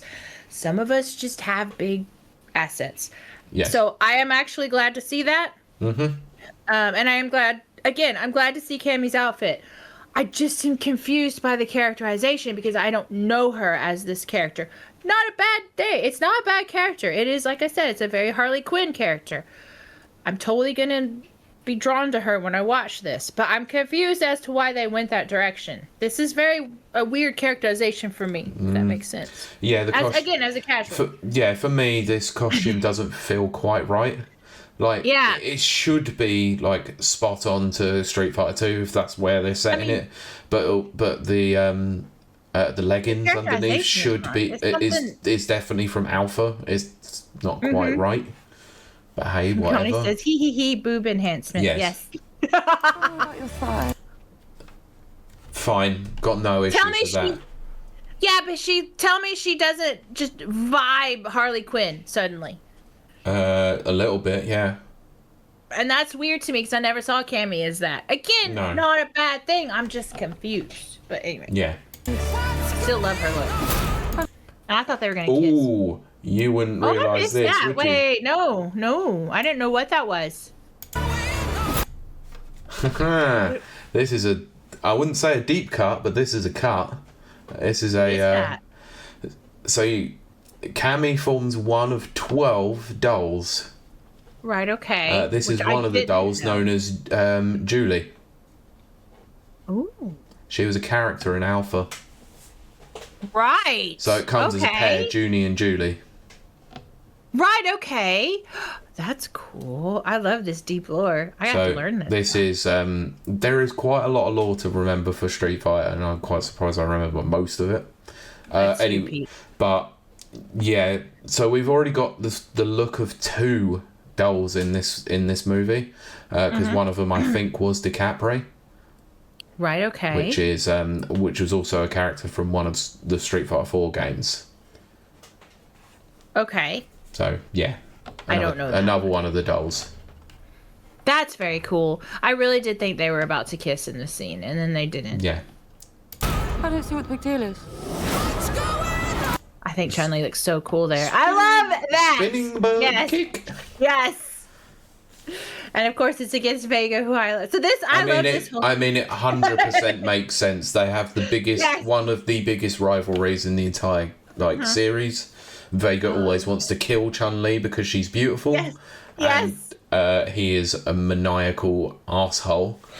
Narcissist to the nth degree. Yep. So her kicking his face is the utter like middle finger to him. It's like, don't touch the beautiful face. Yes. I love it so much. Ah. It's so. That is also another one of her moves called her Sancho. And see, to me, that screams practical moves. Like those are real. Again, who knows nowadays? But as a martial artist or former or whatever, I 100% appreciate that because I know that, you know, it's like something I'm familiar with. So, yeah. Bitch, please. I love that too. Yep. I mean, this looks like it's pretty much like either the dead middle of the fight or towards the end. Yes. She's pretty beaten up. Yes. And Connie's like, Hadouken! I mean, if you know the lore anyway, like especially when it comes to Street Fighter 2 animated movie, she nearly dies against Vega. She gets cut big time. Yes, I was gonna say because there's usually blood here. Yeah. But yeah, got nothing wrong with the look there. Perfect. Nope. I love it. Absolutely love it. Yeah. I don't know. It's Harley Quinn is all I'm gonna say. It's very Harley Quinn. Fine. Not a bad thing. It's not a bad thing. It's just weird. I know. All right. Look, the rickshaw in the background. Look at that. Yeah. Yeah. Love that. I think we're about to get to the part where I'm just like, why? Who is this? I have no idea. He should be a bit more pink. He should also be wearing a gi. I don't know. Dan Hibiki. I don't know which one. I know you've shown me him. You have shown me Dan him. Hibiki is the biggest joke character in the entire game. We have the entire series. He is the one that has a super move that literally uses all of your super bar to called the legendary taunt. It's Connie and Nana. Yeah. Oh, it's Dan. Hello, Dan. See, they knew right off the bat. I love it. Yeah, I know. Love it. So yeah, it's Dan. He's lacking his pink gi, but hey, we have definitely talked about. We Dan definitely have. The deep lore is that it was a shot taken at SNK for stealing one of their characters. Yes. So Rio, right. Rio from Art of Fighting was literally a rip-off of Ryu. So they were like, okay, well, we're going to rip off one of your characters and make him a joke, and we call him Dan. Yes. I think it was like Mr. Karate that they stole. Yes. And they made him a joke character because he's literally the lowest tier character in every single game he's been in. So I don't know if you guys know this. You might already know this, but Dan is the rank in karate. So they're called Dans. Yes, they are. So, yeah. Also notoriously thrown out of Shotokan discipline and created his own. I love called it. the Seikyo Arts. Oh gosh. Oh goodness. Anyway. Yeah. Okay. Here's where For goodness. I want to talk about this. I love this. This is the part I want to talk about. It's so stupid, but it is so brilliant. Is it intentionally? That was intentionally bad, right? No, that is like it's his double. It's his double suplex. Yes, it like is. that. Yeah, like I remember seeing it in the game. It stood out to me because all of the the coordinated scenes, the choreographed scenes are so well fluid and done. And then you see this CGI scene, obvious CGI, but it's like it's not well done CGI, but is that intentional? It is intentional because the move is so unbelievably ridiculous. It's so stupid, but it looks like the game, so you can't complain. And I mean, look at Ken's face. So. Yeah, well. Anyway. It's so perfect. Yes, E Honda. Yeah, first look at E Honda. The only thing I would say is he's probably a bit too ripped. I was gonna say, and he needs bigger hair. Yeah, I love it. Yeah, of course. Cool. Yeah. It's Ryo's Tetsunaki. I think all that's good. Yeah. his hurricane kick, for those who are not in the know. Anyway. Yep. And there we go. We saw a little flash. For Christ's sakes. Cody Rhodes has got that face I just want to punch. I know, but it's really good. But can you back up just a fraction? Will it back up? It might not. To where? Look. Right there, but make it clear. Oh, it's not going to show it. What, that? Yeah. I was trying to figure out who that was. Who, because there? He looked green. Yeah. Because he looked green, so I assumed that was Blanca, but now I'm confused because he doesn't look like it. It is possible you do get a look at Blanca in there, like later on. It's possible, they're all but in prison. Those are prison outfits. it is, now yeah. that I see it. It looks like a butthead. I believe that could be his donkey kick. Yes, which Could is be. a real kick, by the way. Donkey it kick is. is a real kick. Yeah. A rear kick.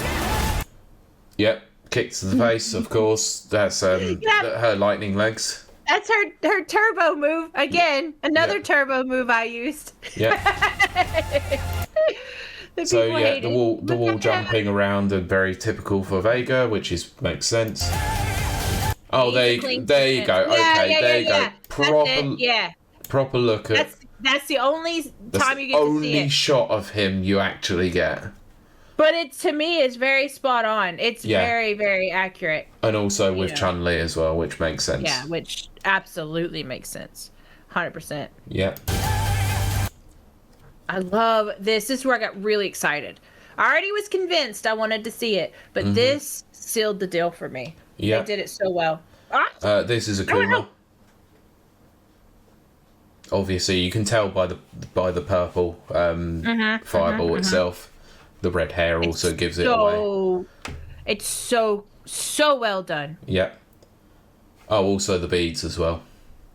Right. Because you wouldn't have noticed the beads, would you? No, but we have talked about Akuma a lot. Yeah, that's a bit weird because that's actually taking a move from Street Fighter 5 and 6. There you go. His flamed hands.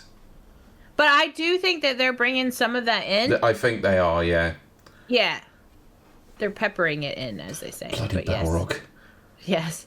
It's really what? That's the real Yeah, so look. what is... Okay, so is this like when they were younger or something? Kind of, yeah, but... Or is it just he's opening up and No, that's gotta be pre. That's gotta be... they used... When they were in training together, they did used to go to the towns quite a lot. So that's when they were younger then, right? I think so, yeah. I think? That's hard to tell. Yeah. It's intriguing. Everyone knows what this is. Yes! It's obviously a Shoryuken. Whether or not this forms part of a normal Shoryuken or his Shenyu Ripper, his super move, I don't know. But I mean, it's distinctly unfortunately, it's distinctly lacking the flamed hand. Well, yes. So but maybe that comes later because he talks about the fireball here in a second. I mean, it's it's probably the medium punch version then. It's just that is iconic. Everyone knows that. Even if you don't know Street Fighter, but you know video games, you know that move. Oh yeah. You absolutely do. Mm-hmm. It's so there you go, stretchy arm douse him as well. Yes, he did do stretchy arms. Yes. I'm so glad. What was it as well? We also did have another shot of Bison. Yeah. He looks a little bit small there. Not. We'll have to see. We'll see. If they have ways of doing it, then I mean, yeah. Make him more imposing. I'm gonna stay open-minded. Actually, sorry, just noticed as well. So yeah, that's one of his stretch. Yeah. So good, Stretch Armstrong, as Gotti says. In the background there. Yeah. The doll. I don't know who that is. The doll again. Oh. It's Julie again. Is that the same one? Yeah. Oh, I see. There's the other one. Yeah, Junie and Julie. There's the other one. There's yes. Junie and Julie are both there. Good catch. Good catch. I would not have noticed that. I thought it was generic. Actually, there were 3 there. What's there? There are 3 there. That's interesting. So is that like maybe in the past and that's Chun-Li? No, it wouldn't be Chun-Li. If anyone, it'd be Cammy. But Cammy. Yeah, I don't know why I said Chun-Li. Even I know that. It's so quick. It's so. They know they did this on purpose. How do you change the speed? Oh yeah, you have to go under there and then it's like slow it down. Yeah, just take it down. Who cares? Yeah, fine. I don't care. I'm gonna do it. Yeah, I don't care. I love this trailer so much.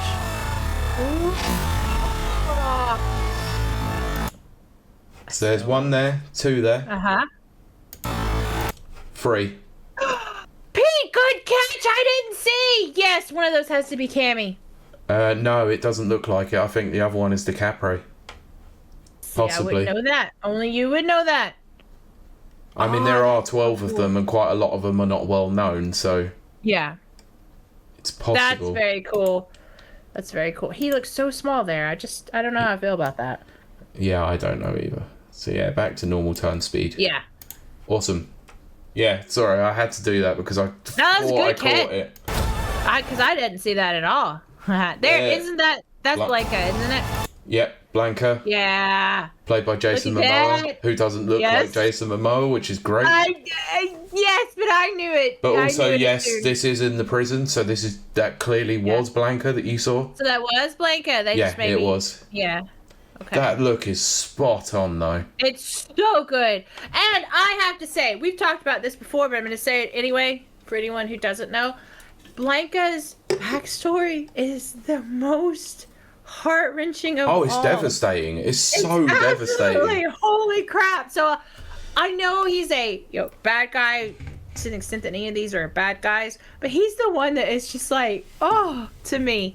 But I knew it was Jason Momoa as soon as he... Oh, yeah, of course. We knew it anyway. Stuff. But that's because, I know Jason Momoa. Yeah, I can spot him a million miles away. Mm-hmm. I forgot to say that Roman Reigns is playing Akuma. Right, there you go. Makes sense. Fits. Totally fits. Oh, that's a cool thing that Nana's put in there. Is Cody going to be the end of movie tease? Because Cody from Final Fight, because they are in a prison. Ooh. Who's to say it's not just a throwaway cameo? Well, there you go. Because around about this time, actually... Hang on. Let me think about this in terms of the law. Yes, he would be in prison. Final Fight... the first Final Fight game occurs in 1989, I believe. And then after that, it's only Final Fight 3 that he was playable again, and I think that happens a couple of years after. So around about 93, 94 is where Cody is in prison. So yeah, this would make sense. Highly possible. Yep. So and good. that classic logo. Bye. I'm positive that a fireball came out of Ryu. That, I love this, and I love this next part. Yep. It's so well done. I got so excited. And that music cue as well. That is actually part of Ryu's classic theme.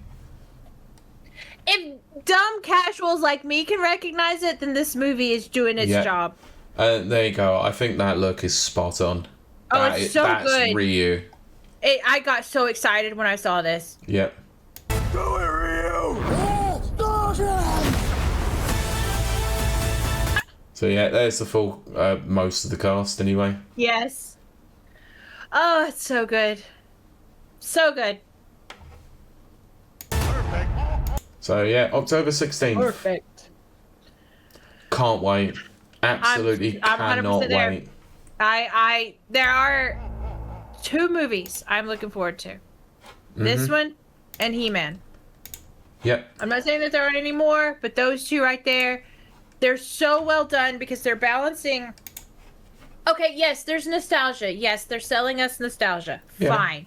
But they're doing it high quality. They're not doing it generic. They're not doing it, I'm going to say it, Avengers Doomsday. They're not, you know what I'm saying? It's not cheap.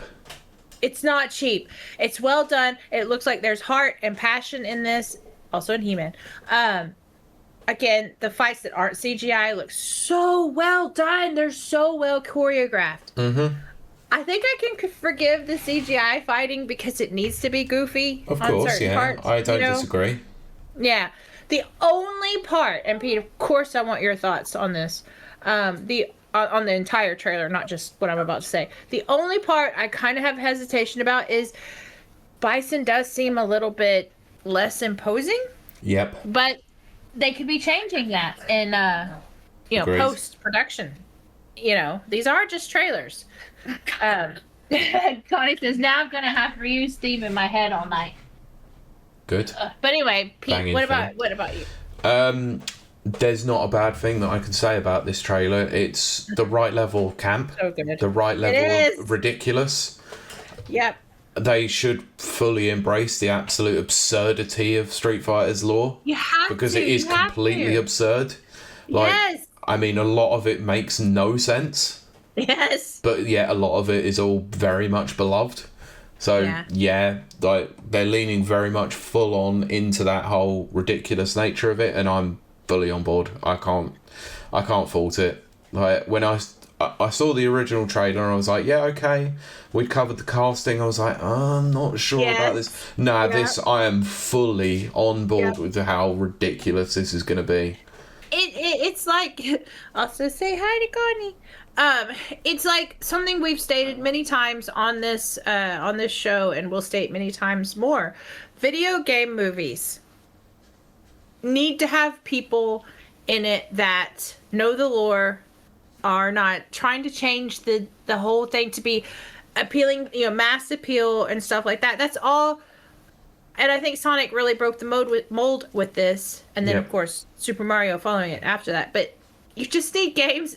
You just need movies that are based on the games. Mm-hmm. Don't try to change the characters. Don't try to change the story. Don't try to make it more believable. Embrace the stupid. Yep. Have people on the cast that, even in the background, writers, producers, everything, that love the original material, and you're going to get a great product. Yep, but this is the problem with it, is that most people don't actually respect the source material, and they just want to make something that they want to make, but just use it as like a shell. Now, for instance, like all the Marvel films at the moment, like they've got great basis for incredible stories with the comic books, but yet they just want to take little bits here and there and just make it into something that's not really commercial. Anything. It's empty. It feels commercial. It feels mass appeal. I'm actually not looking forward to Avengers Doomsday. Me neither. I'm not, and I should, because it's got the X-Men in it. That should be like, I'm not. I'm very trepidatious about it. Now, Connie says something quite controversial. Connie says, I enjoyed the Hitman and Assassin's Creed films. Well,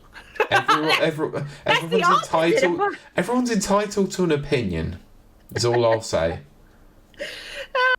But now Nana says something interesting. I don't know if I can say that for Sonic. At least the first one, that's not a Sonic film. Oh, it probably isn't a Sonic film, but actually the first one's still reasonably all right.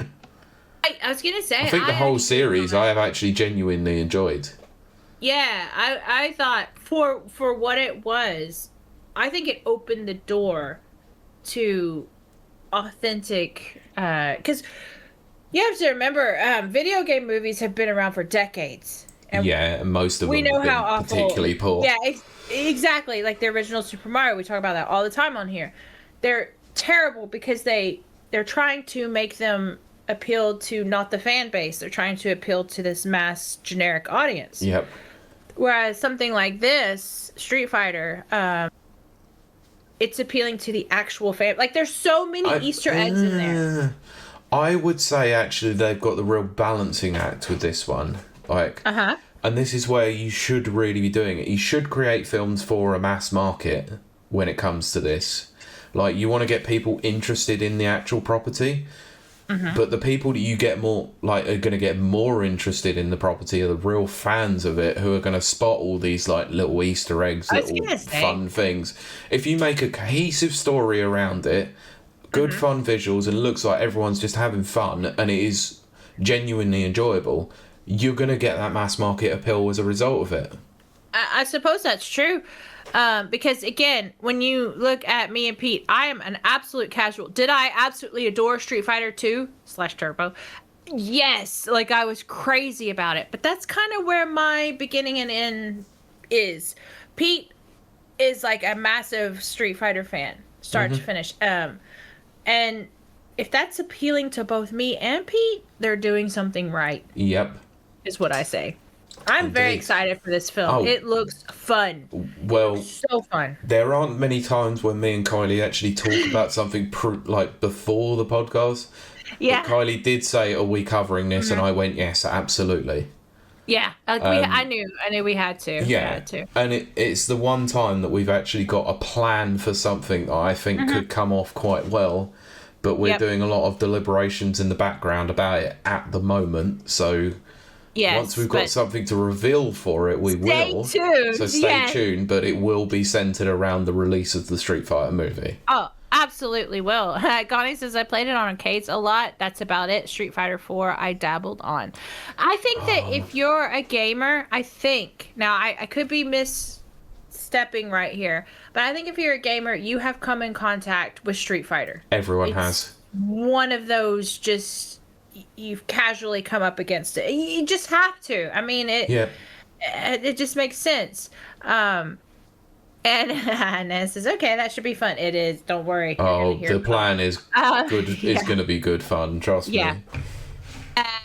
I'm very excited for this because I want, as we've stated so many times with the Super Mario movie and all the others, I want video game movies to succeed. I always want them to succeed. I want to see more IPs out there, but I want to see them done well. Like, I know Pete says he's gone back and watched what I'm about to say, and he's kind of changed his opinion about it. But Last of Us, to me, it's got its issues. It was rushed.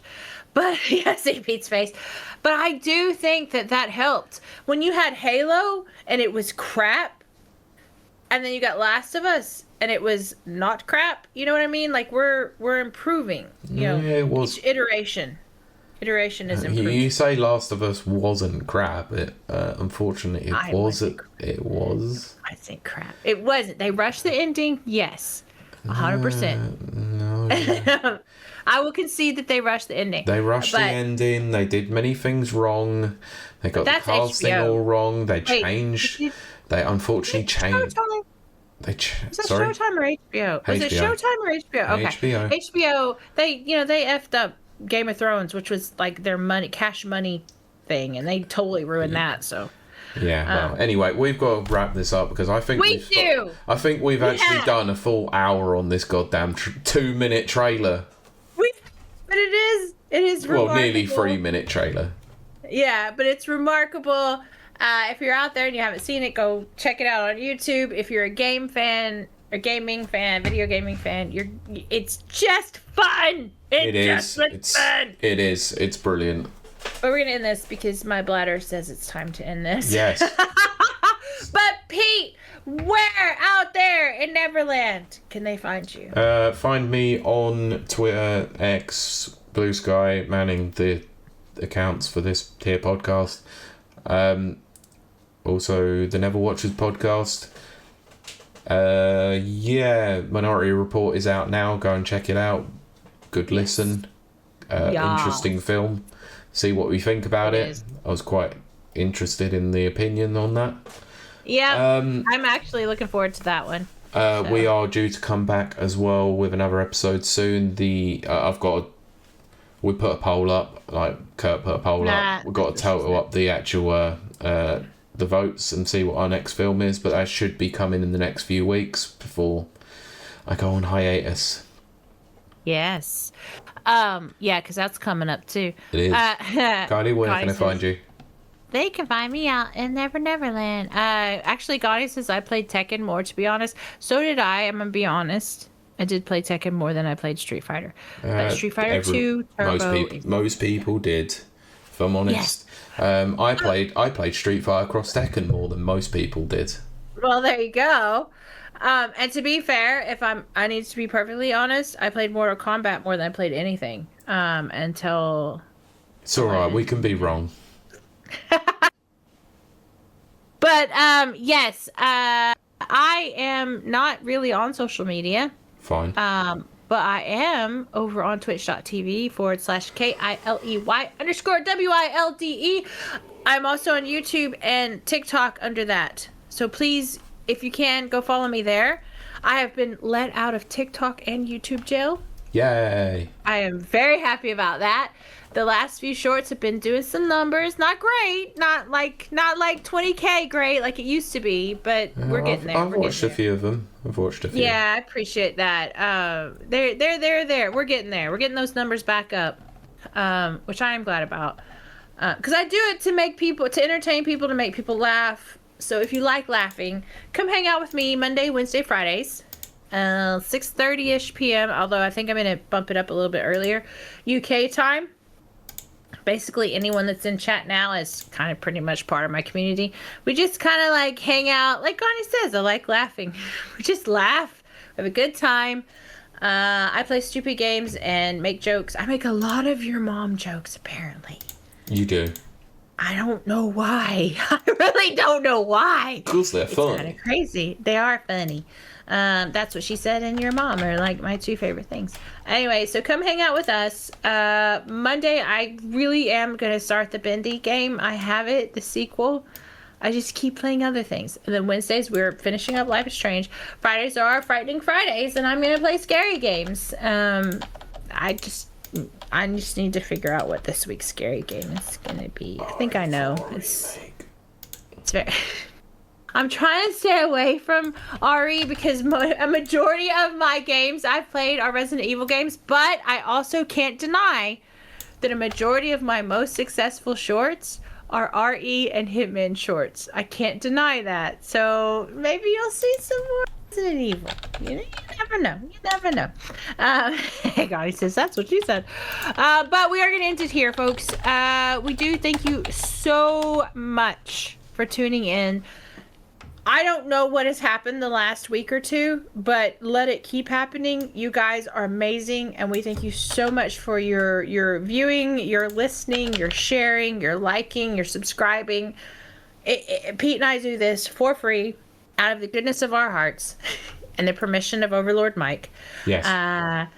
Over at Rapid Reviews, which you do need to check out that website. www.rapidreviewsuk.com for all your latest reviews on Switch, PS5, Xbox, PC, yes.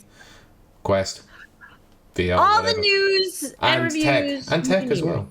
And tech you can use. From AAA to indie games, we got ya. Yeah. We got you covered. But I think that's going to do it for us this week. And all that leaves me to say is we will see you and talk to you next week. Bye. Perfect. Thank you for listening to this episode of the Rapid Reviews Radio Podcast.